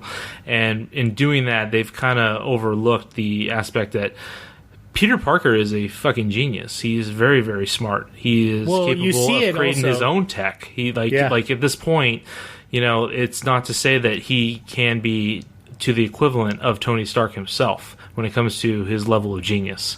So I was actually happy to see them kind of, you know, explore that and to show that, you know, this isn't just a kid that, you know, is at a high school. Like he's a smart kid, you know, and he's very, you know, if he's got the right, you know, things, you know, at his disposal, like he's very much enabled. So it was pretty cool. Yeah, and remember, you know, Quentin in the very beginning of the movie says, "Never apologize for being the smartest kid in the room." Yeah. So, exactly. I mean, there's a couple call-outs again, and there's a scene at the end that we'll get into as well, where you really do see Peter as not only a you know, an adolescent, but very much, like you said, like a scientist, mechanic, very intelligent human being who can work with his hands and do very much, maybe not quite as thorough as Tony Stark, but Tony Stark-esque type of things. Yeah, because up until this point, everything has been Tony's tech, right? So, you know, the torch needs to be passed where actually now, you know, Peter's going to be doing iterations off of Tony's tech to enhance his own suit or armor or whatever, his web shooters or whatever it may be. You know, what was really, really cool in this movie was to see all his different, what his new suit had was the spider bot stuff, which was really, really neat. Yeah, super cool, man. Super cool. Cool shout-outs to what we've seen again in comic books and even the TV show of all the different gadgets and toys that they were able to pull from. So it's cool seeing that as we go forward and as this character evolves, for sure. Yeah, and they got to lean on that because, I mean, Stark's not around anymore, so, you know, he's gonna have to own that himself at this point. Yeah, I mean, the only other character I can think that was even smarter than Tony in that aspect is Shuri, but she's going to be dominantly Black Panther, so there's not going to be any kind of shared tech going on, I don't think, going forward. Yeah, maybe. Yeah, I don't know. I mean, you never know. Look what they did with Winter Soldier, right? They put some. What do they call that shit? That special material, whatever, from Wakanda. Vibranium. Vibranium. Yeah. So, yeah, man. I think I honestly did see a arc reactor costume, which that'd be badass. That'd be badass. Yeah. That would be cool. And again, they can use it as just like a heavier typed event where he just needs to be plated. He needs to be in more armor. Just, you know, even like the Hulkbuster, you know, it's just something. Yeah, Iron Man had a suit, but there's, you know, a couple scenes, I think, was that Iron Man 3? No. But there was a point in the movies where Iron Man actually flew into the Hulkbuster outfit. Was that Avengers Ultron? Yes. Yeah, Ultron had the Hulkbuster. Yeah. So again, that could just be another suit, right? Yeah, there's all those different Mark suits, and then there's, you know, the Iron Patriot suit, which is like the one-up version, I believe, of like War Machine or whatever. So yeah, there's a bunch of suits, and yeah, I would love to see, you know, obviously Spider-Man not just be able to have the ability to web sling, but also just to fly, which would be pretty amazing. Yeah, that would be cool to see for sure. That would be super, super awesome. All right, so going forward now, he's designing his suit. He's almost finished up. He's now finds out the coordinates through Flash's phone live blog, which he does throughout the entire movie, which was pretty funny. And fucking Flash Thompson, always live blogging and Instagramming. Yeah, always, man. That's just him. He's like us now, and just a total media whore. Oh man, maybe not to that level, but man, definitely more than I used to be. So So What are anyway, you talking about, Ryan? What are you talking about, man? We're never on Twitter or fucking Facebook or anything. That shit's exhausting, dude. I don't know how you keep up with that. It's crazy. I don't. I get snippets. So anyway, they find out the location, right? And their whole purpose now is to go to London, and he wants to save his classmates, and then also rat out Mysterio to really anybody. Does he know at this point that Fury's even there, or his whole mission's just to stop Mysterio and save the kids? Yeah, I mean, at this point, this is Mysterio's plan is to go ahead and. I mean, I honestly forget what his motive is at this point, but obviously it's to, Well, he thought all of his battles weren't Avengers-sized battles, so his main motive was now to make a big enough threat to where other Avengers wouldn't show up, because I remember when the monster first came, or was about to come out, he goes, okay, good, no Avengers are here. Yeah. So he wanted to then release all of the satellites from the big satellite that we saw earlier when Peter accidentally called one out. Hey, someone takes a semi-nude photo of you. Don't you send a fucking drone strike to go annihilate their ass? Yeah, let that be a lesson to anybody who tries to take a nude photo of me and release it. Right? Nobody wants to see it anyway. It's fine. You don't want to fuck with me, buddy. Don't fuck with me, my friend. So now all the drones come out, because now he's trying to, obviously, with all those drones, he can make a huge elemental. So it looks like all 4 of the elementals that were, quote unquote destroyed, combined. And this was one of my favorite comedy parts. When they combined, all of a sudden you see JB Smoove go, oh my god, it's like the Power Rangers. And when he said that, look, they're combining like the Power Rangers. It's Voltron. Yeah. And then you see Martin Starr, Mr. Harrington, go, no, Voltron. And dude, that part killed me. I was fucking laughing my ass off. Yeah, it was a good little nostalgic moment right there. Yeah, it was hysterical. So Spider-Man finally arrives on scene, right? Monster's full gone and already starting to kind of wreck shop and make itself known kind of around that bridge area in London. And his now objective is, he knows it's a hologram, so he tells Happy, hey, this is what I'm going to do. I'm going to dive right into the middle of it. And, from the toys he kind of acquired with his new suit, his plan is going in there and destroying these drones from the inside to, get rid of the hologram to, show how fake it is. And that's exactly what he does, man. He goes up high, Happy takes him up, and then he shoots down with his little chute. And then all of a sudden you kind of see his new... aerial, way of flying with the... What are those called? When they have the little flaps coming off their arms. I have no idea. Oh, it's what those people do when they go, like, spelunking now, right? Oh, yeah, dude, I know what you're talking about now. Okay, yeah, so well, it's kind of like skydiving, but not really. It's just the web wings or whatever. Yeah, so he finally flies right in the middle. As he's about to go in, he's like, it's fake, just to, talk himself in. What he had talked about with Happy was his strategy to defeat this guy was to get inside the illusion. If he can do that, he can work his way out. So yes. So I mean, honestly, what he's just doing is he's diving headfirst into where, obviously wherever the danger is most apparent, he's trying to center himself, into that, and then hopefully figure out what the fucking, like, what's the setup for this, and then attack from the inside out. Yeah, and do you notice the little lines that I still love, dude? When he gets into this elemental, which is fake, but he gets in there and he's just like, cool. Like, I love his little commentary of him being like, this is good. Awesome. It's like, it's an honest like response, but so like a kid would say, like, right? Like, it's right? Like, whoa, bro, this is fucking cool. Oh wait, all right. Wait, I'm in a life and death situation. Maybe I shouldn't. Exactly. But I mean, he does it throughout. I mean, even in his battles, all of a sudden a drone comes in just even later, and I won't skip ahead, but a drone comes up and he grabs it and he goes going up, like, just like that little stuff, man. Like, he's just like, I don't know, in really serious moments, he's still that character from the comic book who's just kind of like a cocky little kid. which I love because I feel like that's very accurate awesome to the character. No, it was definitely, like, it definitely adds that human element, which is great to see.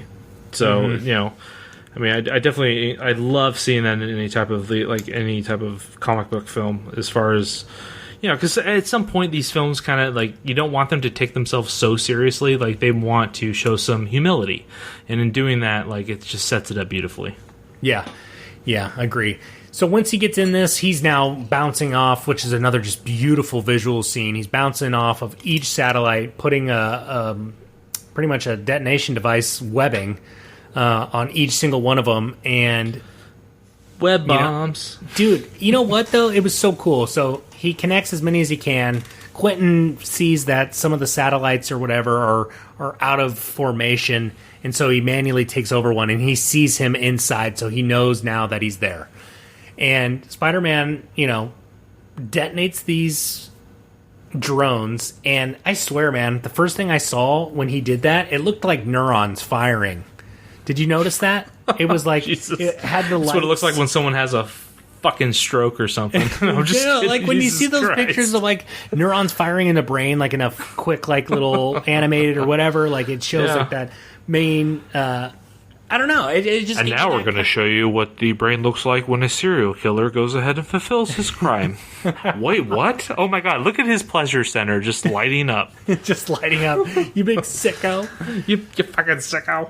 Yeah, no, it was cool. I mean, the only reason I bring that up is just it was visually stunning to me. I thought it was just very, very cool. Which throughout the whole movie, I had zero complaints about that. It was really the actual score on this movie was just beautifully done. It was good, right? Like I don't even know who did the score, but it was very good. I really enjoyed the, you know, like all the different tempos between the scenes. Like it was I don't know. Like I don't know if it's the same person who did Homecoming, but I definitely like this score. I mean, I'm probably gonna listen to the score on whatever, I don't know, YouTube Music or whatever. Yeah, man. It was. I mean, all around visually. The music, everything was spot on for me. I mean, it's no Hans Zimmer, but it was pretty good. But you know, it was decent. It was halfway decent. Yeah, exactly. So anyway, now this is the big showdown, right? So the reason I brought Jake Gyllenhaal. Countdown. We're gonna go Europe, dude. Come on, Ryan. It's We're so good. leaving together, and still we stand hard. Me and you karaoke battle now. Right now. Let's do Right it. now. Look me in the eyes, motherfucker. Let's go. All right. Mike, would you agree Yes. that out of the entire movie, this is now the biggest fight sequence that we've now are going to see, which is in the last probably 30 minutes of this movie? Yeah, this is it. This is Mysterio's last stand, right? So this. But is again, this isn't Mysterio. I mean, we're not seeing a hand-to-hand combat by any stretch of the we're not. imagination. This is his final illusion, I guess, or second to last illusion. So he Wink, has the wink. helmet on that he now uploaded Edith into, so he still has control over all these things, and he pretty much drone strikes all the drones to now go after Spider-Man. This is such a fucking awesome scene of him just thrashing through these fucking things. He's webbing them. He's physically bumping into them, crashing them into other drones that are crashing. He's having different webbings of like trapping them like in an actual spider web. He's doing like a slingshot web where he like goes down with them all and webs them and again like shoots them back up and they run into each other and explode. I mean, there's so many different elements to this fight sequence that was just so much fun of him just really going crazy nuts. What did you think about it? No, it was awesome. So what's really neat is that, I mean, we've seen so many like different action sequences as far as, you know, throughout the Spider-Man films. So, you know, to the point where, you know, you honestly want to sit there and say, man, at what point are they just going to start repeating themselves?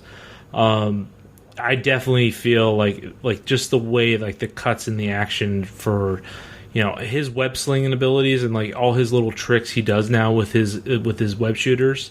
I mean, for me, it just one-ups the bar each time, I feel. So I was definitely, like, super psyched to see, you know, the evolution as far as, I mean, even from the first Spider-Man movie of how much his web shooting ability has evolved, and it just looks so good on, you know, on film now. So, yeah, this last sequence, just him getting through... You know, obviously he's fighting on the bridge and then cutting through up until the final hallway scene with Mysterio. You know, What's second favorite scene in the whole movie? yeah, like that's honestly, like, I love that final illusion rush scene where, you know, he's rushing him and you know, he's dodging these drones and he's fighting through this illusion, and it was so well shot. And I mean, honestly, I don't even know how much of it was fucking shot because the CG was so good. So yeah, I don't. I might actually want to partake in seeing the making of like some of these scenes, because you know the you know, if you take this character Mysterio and do this character maybe 15 years ago or whatever, I don't think you had the CG capabilities that you do now. And what a testament it is for, you know, the visual effects team that worked on this film. I absolutely, I have no complaints as to like what they did with the, you know, with Mysterio the villain itself. I feel like it's one of the best, if not one of, like, the best villain adaptations as far as like comic to film, as far as like what his powers are and his capabilities. You know, I'm not going into too much about, you know, the lore of his character or, you know, even Jake Gyllenhaal's performance, but his actual abilities translating from the comic panels to film were very, very like convincing, and it was fucking on point for me. Like, I really enjoyed it. Me too. That hallway scene when he is going through and he closes his eyes, and his eyes, which we always see white, being black. That's awesome. I thought it was the sickest fucking look, dude. Dude, I don't think I caught that, but damn, that's awesome. I loved it. Loved it, man. It was That's so awesome. cool. It was him using his Peter Tingle, which they said wasn't working very well, and it was full Powerful, on him man. just Don't fuck with using the Peter his Tingle. senses. Yeah. It was so cool. It was just Yeah, really, it was great. really cool. It was great. It was awesome.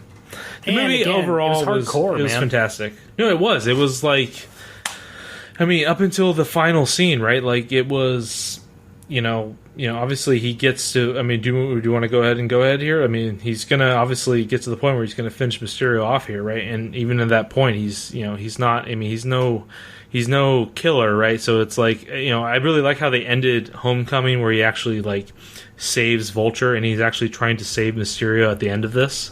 So I really like how, you know, the end scene happened, but I don't want to spoil it. But yeah. No, dude, this is a spoiler review. We could totally spoil it. It's not a big deal. People fucking, if they have listened to any of this podcast, like, we've ruined everything for them. There's no point in holding back now. Yeah. Pretty much, Mysterio sees Spider-Man thrashing through everything, and he says, "Fire all the drones." And Edith says, "Well, you're in the firing," or whatever. Somebody says, "You're in the firing path." And he goes, I don't give a fuck. Fuck you, Dale. Fire all the drones. Yeah. So they do, and he gets caught in the crosshair, and he gets, shot right in the chest or in the stomach. And so when Peter defeats all the drones and he walks over to him, he says, you betrayed me, I trusted you, and all of a sudden you see Peter's arm fling up and you hear a gunshot, and all of a sudden you see that the person laying on the ground was a illusion, and you look over and Peter says, "You can't fool me anymore or trick me anymore." But he ended up actually being shot, but he wasn't on the ground, and then from that point collapses, and the Mysterio character, as we know from Quentin Beck being played by Jake Gyllenhaal, is dead. That was it. Yeah. Which I feel... So here's my thing. Did you love the correlation of, like, the political tie-in to what's going on in our actual political climate to his final line in that movie? I mean, I don't know verbatim what he said, but I believe he said, like, people will believe whatever you show them or something like that. I really thought that was... that was pretty deep. They did a bunch of different stuff like that too. Like, well, everything you hear on the news is real or whatever. They don't lie to you on the news. Like, there's a couple of pretty easily noticeable little lines that I felt like was relatable to what we are seeing in today's. Sure, but they totally use, like, the fake news thing that obviously President Trump has loved to definitely exploit here the past couple of years. So I feel like they embody that in the character of Mysterio, which is really cool to definitely see the political connection here. Mm-hmm. Yeah, no, I agree. And so the movie, from this point on, obviously, Peter gets the girl. You see all that kind of sappy shit. I don't really want to go into it, to be honest. But the biggest scene is now a callback to the guy that I was talking about earlier, which was one of Quentin's main assistant people, the guy who worked on the arc reactor. Yep. You see him uploading Mysterio, which is a program. Which is from what? The first Iron Man movie? From Jebediah Staines? Like, fucking henchman or whatever the fuck. Scientist. Whatever. He's scientist, right? Yeah. So you see him upload Mysterio and pack up all the computers, and then he leaves. Now, the reason he does this, folks, is Mysterio is not a person. Like an actual person. It doesn't have to be one person. Mysterio can be anybody. And He's that's the what they're Mandarin. Get it? Ooh. Iron Man 3. See the connection here? I'm telling you, dude, there's so many connections to the Iron Man series to this movie.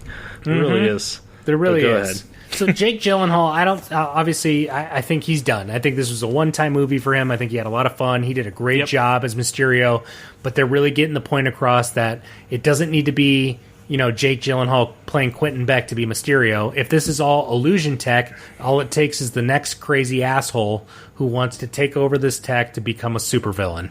And that's what we're going to see. Mysterio is not dead. The character Quentin Beck, dead. Mysterio, very much alive and can now go to anybody. So that was a really important scene to see that, he was able to upload those programs and take off with it. Yeah, so, I mean, if we're going to just get into it, I feel that has more of a connection to the end credit scene as to how that scene was set up. Was basically what he was downloading was Mysterio's final propaganda trick or illusion, so to speak. Yeah, and I agree with that. I think that's part of it, but I also think also from what I said too, I mean, like he controlled it all also.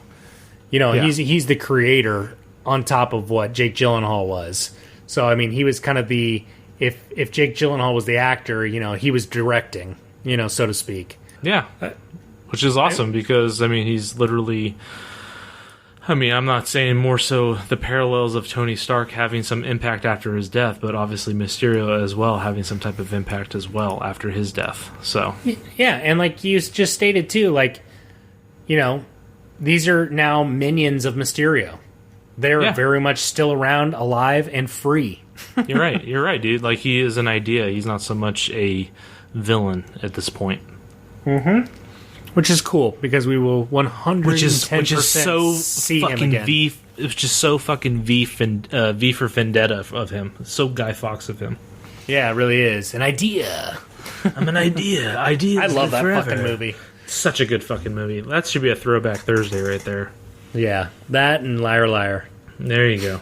All right. If we don't give you that, if we don't give you that, guys, then we are definitely full of shit.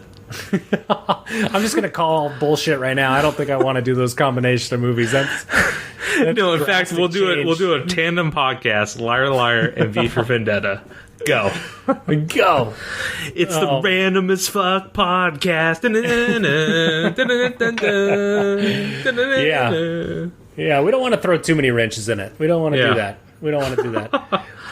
But no, man. So what we're going to do, everybody, is we are going to rank this thing, all right? And that's kind of what we're going to do going forward in our next segments. We're not only going to tell you, obviously... Wait. We're going to go over the end credit stuff, right?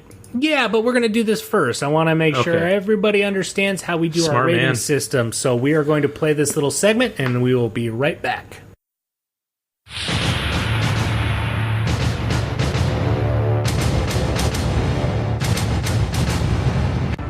Hey everybody, it's yours truly, Arnold Schwarzenegger. I'm here today on behalf of both Ryan and Michael, and I want to go ahead and tell you about WTF's Focus Meter. So let me go ahead and break it down for you. Alright, it's going to be very, very simple, alright? So sit tight and pay attention.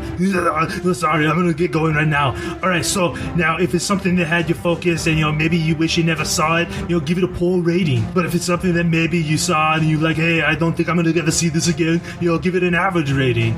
And if it's something you really enjoy, but maybe you thought some things could have been better, definitely give it like a good rating, like 2 thumbs up, whatever, it's good, be honest, and if it's something, that, you just absolutely couldn't keep your eyes off of, and, it's almost like I like to say, it's like, when you're in the gym and you're lifting the weights and you're feeling the pump, like give it like a maximum rating, it's like, it's gonna be like super fantastic and you're feeling great and you just want to go ahead and let everyone know it's got your maximum focus, so go ahead and be honest and enjoy the rest of the show.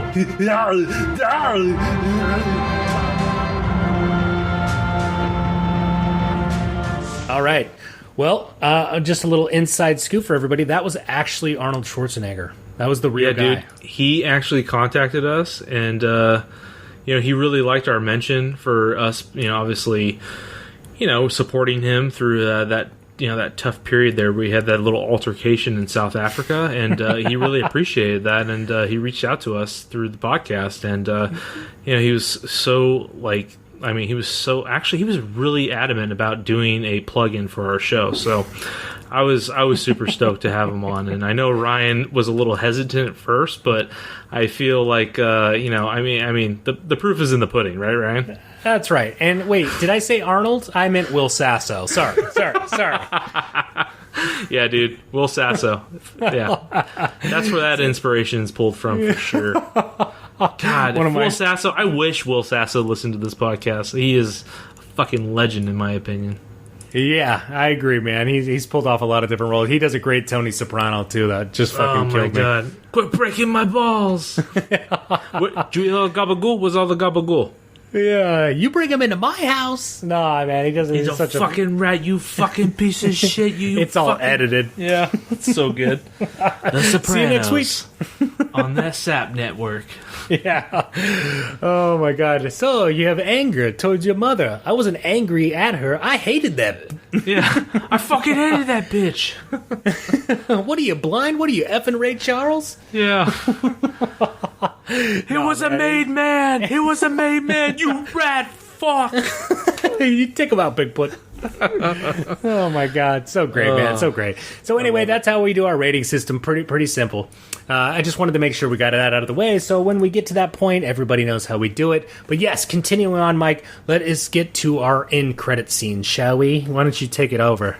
All right. So first end credit scene. This is exciting because this does a great conclusion to the whole MCU from Phase 1 to Phase 3, where obviously Iron Man, 2008's Iron Man, reveals the fact that Tony Stark reveals to the public that he is Iron Man, but in this retrospect, it's almost like, at this point, Peter Parker's secret identity is absolutely exposed. And what I feel is super interesting, we can talk about this, but I think it's really neat that the whole MCU universe right now, there is no fucking secret identity to any of these characters, which is really, really crazy. So I love how they kind of, what you see in this final scene is obviously this is Mysterio's final illusion, right? Is to literally put the blame and onus on Spider-Man for everything, for all the elemental stuff. To literally flip the blame onto him and to literally make him look like he's the bad guy. And in doing that, he also exposes his identity. And how about that fucking amazing? I mean, you want to talk about a multiverse? I mean, there's your little fan service to a multiverse right there. To get J.K. Simmons to reprise his role as J. Jonah Jameson, right? That was awesome. That was so good. I mean, awesome. At this point, who else can play this guy, right? He's so iconic. If it's not broke, don't fix it, man. Yeah, and at this point, I'm expecting him to be a huge role in whatever Spider-Man movie comes next. So I'm super, super stoked about that. But honestly, what's really interesting is that here we go. We're going to go into Spider-Man having no secret identity, which is we've never seen before. Yeah, and in doing that. No. Go ahead. No. I just wanted to dive into kind of what you already said, just the differences.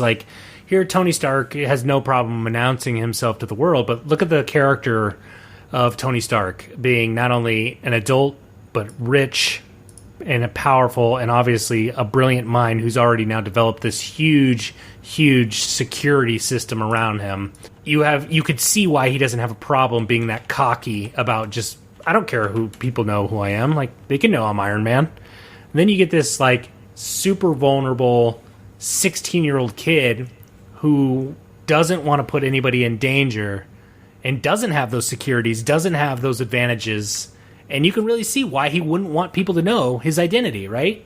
Sure, absolutely. Like for this to come out, I want to just I'm emphasizing it because it's that dramatic. It's a big deal for now him to be outed to the world of who he is. Absolutely. I mean, at this point, he's fully exposed like a nerve. You know, like I mean, at this point, like, why even wear a mask? Which is, I mean, obviously he will, but I'm just saying, like, there's no going about it. Like, he has to be careful now at who he keeps close to him because everyone knows who he is now, right? But let's not forget, he has allies. He is an Avenger. He does. He's an people Avenger. There. He's literally probably going to be running. I mean, not running Stark Industries, but he has a home base now. Like, he has a home, and in that he has security. Where, I mean, I don't want to say like people are going to be pulled into whatever it is, private custody or whatever the hell it is. But he's going to be protected. He's going to be protected, and it's going to be interesting because this is not something we've seen in the comic nor in any film. So this is a completely different approach and refreshing for the character overall. And I like it. I actually like what they chose to do with exposing his identity like that. It's going to be interesting. Yeah, and I don't think they're going to take it as far as kind of what we saw in kind of a Dark Knight situation where he's going to be hunted. I don't think that's going to be the case. Yeah. I think what's going to be the case is, and which would set up more of Jameson being the newscaster and having a problem with Spider-Man. I think what it's going to do is just give him a bad image. Where I mean, the thing is, like what you were just saying right there. I mean, the news itself is that if he can just prove the fact that Mysterio had this hologram technology at his disposal, that in itself should just debunk the fact that he is the enemy, right? Like, there's enough evidence in that, I feel, as far as what he has at his disposal, what he can show. Yeah. So again, I think it's just going to put a bad taste in people's mouth, but I don't think he's going to be. I don't think he's going to be like public enemy number one on the fucking hunt. Yeah, not at all. I mean, the big thing here is he exposed his identity, and that is something you can't go back on. That's the big ticket item right here. Yep. I totally agree. So that part was really cool, and I love the finishing line. And he's, opens his eyes really big, and he goes, "What the?" Which was, Aunt May's line at the end of Homecoming. Yeah, that was great. I love how they did that because now you're just putting that much pressure on the third movie, right? Like you got to end it that way now. Yeah, and plus, look where he was swinging around. Look at the differences in scenery. We've seen him now swing around like more of neighborhoods. And not like major cities, really. And now you can kind of see him moving into where we've seen, Tobey Maguire and Andrew Garfield's character, who was dominantly in the major city, like swinging around the buildings. If you think about Homecoming, it's all suburban life, pretty much. So we're getting him kind of in his normal Spider-Man element of where we're used to him being, which is kind of cool, too. Which is why I think they showed him swinging around the city, which I really enjoyed. Yeah, I mean, that's it, man. He's your friendly neighborhood Spider-Man. So, well, he was a senior, so he's now college. So technically speaking, he should be out of suburban Queens and moving downtown within the next film. Yeah, absolutely. And who knows? I mean, so I want to touch base here real quick on Homecoming's end scene. And if you actually remember the end credits scene where you had Vulture or Michael Keaton's character and Scorpion. Yeah, no fucking follow-up in this movie whatsoever with that. You find that a little interesting? I think they're just putting I mean, you were a big proponent for, I hope this kind of sets up some type of Sinister Six. I was. I don't feel at all we got that feeling whatsoever. No, we didn't. I mean, at all. Yeah. No, yeah, that was definitely on my notes. I mean, I thought for sure we were going to get some of it, at least a little nod, even just a mention of it. Yeah. But, I have so much confidence in these guys that I don't know. I do. They have a plan. I do too. But like you were saying, like those characters are coming into play at some particular point. They will always show back up. Well, they did such a great job in Homecoming of like having these side characters of like the Shocker, and then alluding to what you think is going to be Scorpion moving on, right? So at this point, all you're really missing is like Electro and Green Goblin or what's his face, Dr. Octavius, right, or Doc Ock. Yeah, Doc Ock. Yeah. So yeah, I mean, no hint at that whatsoever in this film. And No hint of that. No hint of the old Avengers building, which everybody speculated we were going to see some kind of Osborn building or some kind of Baxter building. We didn't get anything. We didn't see, because it showed actually, it was very sneaky of Marvel, because I watched that end scene like a fucking hawk. And I was like, all right, he's swinging around the city. Finally, let's see an Osborn building. I didn't think for a second we were going to get Baxter. I think it's way too early to even hint towards Fantastic Four. So I was like, okay, Osborn building, here we come.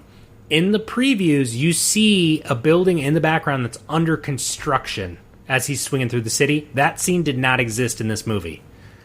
Interesting. So you're saying they completely edited it It was out? almost like, it was almost like a teaser, like, oh, are we going to show it or are we not going to show it? And then at the end of the day, like, nothing was done. Like, it was just like no construction buildings. There was nothing. So I was bummed, man. That was one of those things I was actually really looking forward to, because it didn't need to be anything other than even like a giant O, like green O. You know what I mean? Like, yeah.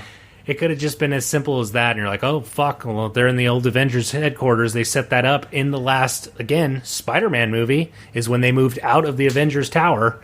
So it was kind of like, all right, you set it up perfect. Let's see what it is. It was under construction in the preview, and we got nothing. So I was like, fuck. Yeah.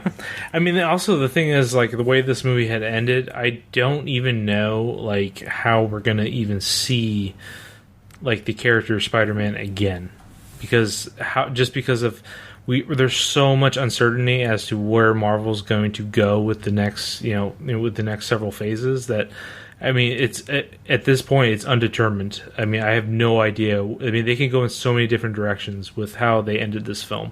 Obviously, the big takeaway here is that his identity is no longer secret. That's all you can really go with at this point. Who knows where it could go, which is a good thing, but it's also, I mean, I want to say it's a concerning thing, but it also gives me some, it gives me a little bit of, like, uncertainty as to, hey, like, could this go into a, Green Goblin, realm? Or, like, honestly, there was a lot of rumors online about, were they going to tie in, if this was really a multiverse movie, like, would they tie in Venom at some point? Like, who knows? I mean, at some point, like, it seems like they're really trying to develop the classmates and whatnot. And Flash Thompson himself actually ends up becoming Venom at some point. So it's not like they actually have to introduce, like, an Eddie Brock. So, I mean, I prefer Eddie Brock over any other instance of Venom, but there was nothing. There was no Spideyverse. There was no introduction into cross the universe with the other Sony properties, as far as obviously Venom and any other. I believe they're doing a Morbius movie as well as a Kraven the Hunter movie. Correct. But, so nothing to feel like. What's the next interpretation, or not interpretation, but what's the next step for this character in this MCU universe? Yeah, I have no idea. I don't know either, and I think the next time we're honestly even going to hear about him, I think we're probably next going to hear about him in Doctor Strange. Yeah. I think that's the next time they're even going to nod towards Spider-Man, being like, oh, do you know where Peter is? And be like, Doctor Strange is going to be like, oh, I put him somewhere safe for the time being, or something like that. I could see him, like, being that kind of character, because the next time we see him, it's not going to be in a solo film. It's going to be in another joint movie with somebody. There's no way the next movie that Spider-Man's in is a solo film. There's just no way. It's going to be a joint film with him and other people, just like we saw in Ragnarok, just like we're going to see maybe in Guardians 3. Like, it's going to be a joint movie, or like we've seen in Avengers or Civil War. It has to be, because there's going to have to be a lot more filled in to build to that next big, third movie. Because they set up some stuff, but we're going to have to know a lot more in order to get those villains up and running and be like the Sinister Six. Yeah, which, I mean, if they're even thinking about alluding to that, that would just, I mean, do a Sinister Six movie, man. Yeah, Just do man, a fucking like villain movie. that would be incredible. And I mean, if they're able to bring back J.K. Simmons for for Jameson or whatever, God, that'd be so fucking cool if they could bring back William Dafoe as Green Goblin at some point. But I don't know. Like, I mean, that might be me just reaching too far, but who knows, right? Like, I mean, so I don't know if that's fan service to just pick Jameson or J.K. Simmons to just do that role real quick.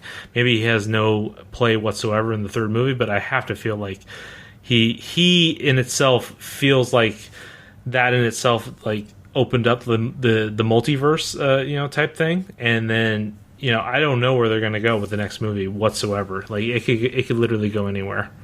Yeah, and I honestly, I think it might be really, really wise. What you're saying is to explore different realms of possibilities in the Doctor Strange movie. If they go out there and like literally like make different instances of reality, like that movie in itself could absolutely be the great entry point to explaining. Oh, wow, we are actually going to unfold this multiverse, and this is how it's going to go from here on out. And that's kind of why I wanted to talk about that, because I think that would be a perfect segue into that. Yep. There's a lot of opportunity with Doctor Strange's character. Absolutely. Mm-hmm. All right, so let's break down now the last end. Oh, my God. This is, like, the biggest one. This is the one that's... Okay, so, honestly, I feel like this is what's, like... kind of taken us so long just to get through this movie is because this final end scene here. So, yeah, man, do you want to have at it? Like, go for it. Well, I'll just state for the time being, like, throughout the whole movie, you could definitely tell that either Samuel L. was just like a shitty out actor. of character, right? Yeah. He just the whole movie. His nuances were different. His delivery was different. You were just like, man, he's just like not acting very well in this movie. Or just like not acting like his just old normal like self, and like it bugged me a little bit, and I was like, oh, like why is it awkward? It just felt awkward, right? Yeah, no, it did. Like it felt, it felt like he was emotionally detached from like everything that we've seen him go through in the other films. Like I feel like there'd be a deeper, darker grief with him. With obviously, the death of Iron Man, takes a toll for everybody. But it felt a little, I don't know. I don't want to say complacent, but it just felt like like he had gotten over it, pretty quickly. When obviously that was the first guy he fucking recruited for this initiative. Like there'd be more sulking. I feel as far as it goes, but. Obviously that's not the case. Obviously he does recruit Captain Marvel as being the first Avenger, right? So, it is what it is, I guess. Yep. Yeah, so I was actually very happy to see this because this made a lot of sense. You see Maria Hill, you see Nick Fury, they're driving down the road, and without any kind of hesitation or any kind of prompt, you see Maria Hill, and lo and behold... they are both Skrulls, and they're not just Skrulls, but it is Ben Mendelsohn back playing Talos, and his wife, and Soren. They've been portraying these characters the whole time. The whole fucking time, which is what? the exact setup we needed for Phase 4. I mean that's it. That was the indicator right there. But it raises so many questions as to. Well, of course. Well, no. Here's the thing. Like Captain Marvel explores that. These Skrulls have been around since like 1995 or whatever. So I'm actually questioning how many fucking times through all these different MCU movies, were we actually seeing the real Nick Fury? I'm questioning that right now. Like I have no idea. Like, but who at the knows? same time, this is the first time we've seen him be like that awkward, not himself character that was noticeable on screen too. Yeah. So, again, if you want to separate them, like, you would be able to pull, which one out of a fucking lineup, depending on how they acted, because they were completely different. Which I liked, because he obviously wasn't actually Samuel L., but, again, noticeable. So I feel like if he was that character beforehand, we would have gotten that same feeling. Yeah. You know what I mean? But maybe they just weren't thinking that far ahead, too. Who knows? Wasn't there something in Captain Marvel where he mentions about, I never eat sandwiches that are cut diagonally or something like that? Yes. And then he goes ahead and he does it at some point, and then you're like, oh, that's a Skrull. Like, I don't know, remember him doing it, but I do remember him saying that nobody ever calls me Nick. It's always Fury. And if you remember in the very beginning, Maria Hill in the very, very first scene says, hey, Nick, you know why we're here. And I was like, well, that's weird. Yeah. Like, right off the bat, I knew something was weird because of all of a sudden she called him Nick. And he made it very clear in Captain Marvel, nobody calls him Nick. What does your mother call you? Fury. What do your kids call you? Well, I don't have any kids, but if I ever do, they'll call me Fury. You know what I mean? Yeah. So, as soon as she called him Nick, I was like, okay, well, that's already something weird, you know? Yeah, I mean, at that point, that's given me some type of. I mean, it's given me some, some doubts for sure. Sure, which is what they want, which is exactly what they want. I mean, but by doing this end scene right here, this completely like opens the door to being like, oh wow, like you're questioning, have the Skrulls been around the whole time? And if so, like this is setting up for, what obviously I hope they, definitely go into in another film or whatever, is the whole Secret Invasion comic series. Well, I don't know if you knew this, but there is a scene, and it was very, very brief. But there is a scene in this movie where Maria Hill and Fury, who we know now is Talos and his wife, and they're walking together, and they're talking about a Kree sleeper cell. And it's very brief. It's like the smallest little thing, and she goes, "Oh, dear, are you aware of the new Kree sleeper? Like, I can't believe there's still Kree sleeper cells." Interesting. Which is cool because all of a sudden it was the first time since Captain Marvel now that we're hearing even the word Kree. So again, there was like little tidbits of information that you could catch where you're just like, okay, well. What if it was a Kree version of Tony Stark that ended up doing the Thanos snap at the end, and Tony Stark is really alive somewhere? Oh, wouldn't that be amazing? No, I'm just kidding. He's just still in the cave, just a huge beard. He never got out of the fucking cave. This whole time he's been a Skrull.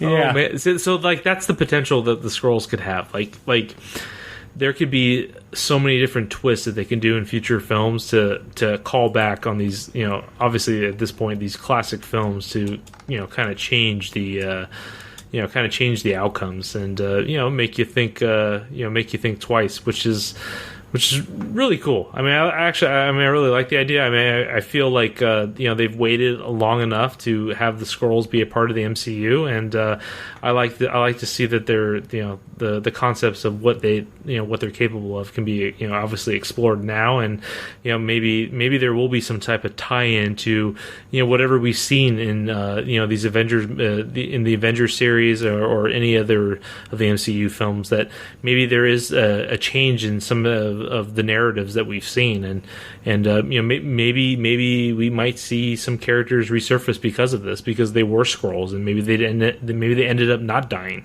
So yeah. Who knows? Yeah, and it sets it up for obviously we know Super Skrulls are coming, and those are ones that can not only shapeshift into who you are, but if you're a super, they actually take on your abilities as well. And that's going to be the major threat going forward in some capacity. I don't know how they're going to do that, but that's definitely something that's coming down the pike, because all the Skrulls can't be good, so the bad ones are coming out of somewhere. And I have a feeling it's going to be a big bad like that in one of these Captain Marvel movies. So that'll be fun to see. But yeah, it was a huge setup for the unknown of Phase 4. It's going to be Skrull related in some aspect, but you just still don't know where it's heading, which is, again, exactly what they wanted. They got us exactly where they wanted us. So they left us with a there. bunch of uncertainty. That's what we want. We want to all speculate and come up with rumors and just churn that rumor mill. Like I love hearing different fan theories, and it's just that's what you get with all these great online predictions of YouTube videos and these articles that you read, which is really fun to see what all the different outcomes that people that can come up with. Yeah, agreed. All right, well, that was a mixed bag. It was a fucking just. Dude, what's your focus meter on this thing? Come on, give it to me. Give it to me straight. I'm gonna give it a maximum focus, man. I really am. I think in all aspects, like I said, comedy was just there enough. Action sequences, because of the CGI in this, it was just flawless. I mean, I didn't see anything wrong with it. There was nothing where I was just like, that is just corny CGI video game looking work. I believed everything I saw, which was awesome, and it being a Mysterio movie. I'm a huge fan of that character also. So seeing now him come to life as a new villain, and still obviously the character being dead, but Mysterio itself as the idea very much still being alive and around, and now born into this cinematic universe. I had no. I have my nitpicks of what I wish it was solved, but because of everything I did see, it was still a fucking incredible movie. So yeah, I give it a maximum focus for sure. How about you? So for me, I'm for all things considered, I definitely, and I know it sounds like I'm downplaying it right now, but I was thoroughly excited to see what we could get after Endgame with this, to see how it's going to kind of set up the future of the MCU. And just due to how it ended, I want to say so bad that this is giving me my maximum focus, but I'm literally leaning on a strong focus, and that is only because of those end scenes. I feel... Do you mean a good focus? It's a good focus, for sure. So... That surprises me a little bit. Yeah, that's only because I was hoping to get some type of setup into, where we're going to go next with the next character, because we don't actually know what the next Marvel film will be. But in that scene where we actually see the scrolls and whatnot, we actually didn't discuss, obviously, Nick Fury has been in space the whole time. And in space, you're actually thinking, like, how long has he been out there and whatnot? And from what I know from, Marvel Comics and whatnot, is that I think this might be affiliated to SWORD, which is the Sentient World Observation and Response Department, which is the space version equivalent to S.H.I.E.L.D. So it makes me question, like we were just discussing, like how long has Fury, obviously had a Skrull take his position on Earth, and how long has he been out there, right? So, because from what you see in that scene, he's in that vacation, like you see him in a simulated vacation scene, and he's getting up off his whatever lawn chair or whatever the hell it is, his lounger, and he's having a hard time walking. He's been out there in space for a while, right? So he's had some type of that typical leg fatigue that you get, when being out in space. So, I don't know. I feel like there's so much potential to where the MCU can go, but there's also right now there's a lot of uncertainty, and in that, I'm hoping that Marvel has their cards lined up right. I'm just hesitant to the fact that I hope this is not more or less like what happened. We discussed this. What happened with after Chris Nolan's Batman series, that like DC had no fucking idea what they were going to do next, right? And I hope obviously now the torch has been passed, that obviously it's going to Spider-Man to be hopefully the lead Avenger or whatever it is, Black Panther or whatever, that we get some type of setup in the next movie that's going to definitely give us more of that that narrative as to how are all these characters going to band up again to make the next iteration of the Avengers. Sure. So yeah, for me, I'm going to give it just a good focus. I really wanted to give it like a maximum, but just due to how the film ended, I love this film. This good is a strong good for me. I absolutely love this film as far as where it ranks as far as all the other Spider-Mans. I'm very, it's near and dear to my heart, Spider-Man 2. The Tobey Maguire series, just due to the fact that that movie in itself was so strong for its time that it pushed the envelope for comic films moving forward, that if you didn't have this movie, you wouldn't have the MCU today. So I put, Far From Home as my second favorite Spider-Man film, a little bit ahead of, obviously, Homecoming, and I don't count Spideyverse because it's just, not because it's just animated, because I just want to put it in a different category, but I love the Spideyverse movie as well. So, yeah. That's where I kind of stand on it. I agree with the Spider-Verse comment. If I was to put it in, it would be one or two for me. It's tough, right? So, I wouldn't put it in the same category like you said, but if it was, it might be even my favorite Spider-Man movie. And what's so interesting about those animated films is that if they decide that animated style was so profound to see that interpretation of a superhero that way, that I would love to see different renditions of other comic book characters in that style. That would be incredible Like, You know what would absolutely. be cool? And I brought this up to a buddy earlier, and I was just kind of, talking shop, and I was just saying, you know what a cool way to bring Miles Morales would be is to start the movie exactly like it did in Spider-Verse, and it's cartoon, and then he gets transferred into our universe, and it goes from cartoon to fucking reality, just like Brad Pitt in that one fucking movie back in the day. What's it called? You remember what I'm talking about? It's like the cartoon world that goes into like to reality. Oh, fuck. With Brad Pitt?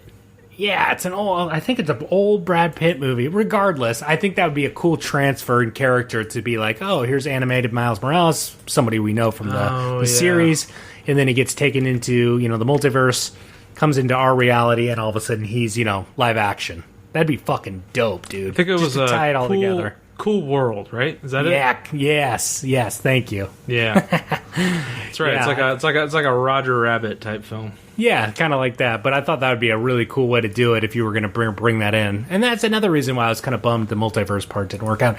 I'm totally bummed about that, dude. Like, I know we discussed this on an earlier podcast that, that whole multiverse idea is absolutely fascinating. And honestly, I feel just because I've given it a good focus is just because of that in itself, because I felt like it was really going to open the door for, obviously everything, right? Like, I felt like we were going to be discussing, X-Men and whatnot, and Fantastic Four, and, all these other, Miles Morales, Gwen Stacy, all these fucking there's so much potential with that. And I feel like with what it makes sense for what they wrote at the time for Mysterio, the character, but as far as the MCU and the franchise moving forward, I feel like it just limited itself in doing that. But fingers crossed, Doctor Strange could totally open up could totally just shatter everything and just absolutely open up the universe, once again. So, there's a lot at stake, but Marvel is fucking smart, man. So I definitely enjoyed this movie, and I'm super excited to see where all our different favorite and lovable characters are gonna go to next. So definitely excited to see what the future holds for us. Yeah, me as well. Great movie. Awesome. Yeah, no, it was great. It was awesome. Like, it was definitely a go see in the movie theater movie. If you can go see it in 3D, then kudos. Dude, I did. I saw it in 3D, and I honestly was a little bit disappointed because I wasn't disappointed at the experience. I was when I bought the tickets. I guess the person who was checking me out was. She didn't I asked. I was using those stupid fucking redemption cards that you get when you buy at Costco or whatever, like the voucher cards. Mm-hmm. And I'm using them, and she's like, "Okay, so you still owe $450," and I'm like, "Wait, what? This doesn't cover the cost of a normal admission ticket?" And I'm like, "Are you sure this isn't fucking 3D?" And she's like, "No, it's not 3D." And lo and behold, I go and make the purchase, and I'm walking to my car, and I start driving, and I look at the ticket, and I'm just like, what the fuck? It says 3D on here, motherfucker. What the fuck? So, but actually, this movie looked really great in 3D. The whole the fight scenes, the web slinging, was even the illusions with Mysterio and everything looked fucking fantastic. It was really, really neat. Yeah, I bet. Yeah. I didn't get the chance to do it, but I bet I can only imagine how beautiful it looks because I saw it without it, and it was still stunning. So I know that in 3D it would only enhance that. Anyway, great movie. I'm glad we got to talk about it. But yeah, that's going to pretty much do it for us with Spider-Man Far From Home. So do you got any last thoughts, Mike, that you want to address before we end this thing? Yeah, man. Great movie. Thoroughly enjoyed it. Very excited for what comes next from the MCU. Tip of the cap. I definitely enjoyed everything I saw, and I don't have any, obviously we discussed our real gripes about it, but, when it push comes to shove, these are kind of minuscule things, so definitely intrigued to see what is coming next. So with that, I feel like it's time to send off. God, I love when me and you agree on things. Right? So nice. So nice. It's just a much more peaceful environment for everybody. It's like we can sleep in the bed together and not have to kick and scream at each other. It's awesome. You always take the covers. You always steal. You're a fucking sheet stealer, you son of a bitch. Yes, sir. All right. Well, that does it for this episode. Thank you all so much for listening. We appreciate it. We are definitely seeing the rise again this last week in listenership. So thank you, thank you, thank you. Obviously, we've said this before. You guys can find us on Twitter at What's the Focus. We have a website, like we stated, what'sthefocus.net. You can find us on Facebook. You can find it. Well, is it Facebook yet? Maybe not. Did I jump the gun? Yes. No. Yeah, we're on Facebook, we're on Twitter, and we are on Instagram. Yeah, we got all the three networks up and coming here. Or not up and coming. We're all linked up on our website. So everything's working. This website has been quite the little bitch to get tweaked, but it's definitely showing progress, which is, hey, they take everything in stride, man. Rome wasn't built in a day, you know what I'm saying? That's right. You Italian, you had to drop an Italian thing on me. Hey, quit breaking my balls. All right, this was episode 14. This is WTF, What's the Focus podcast. Thank you so much for listening. I'm out. Later, guys.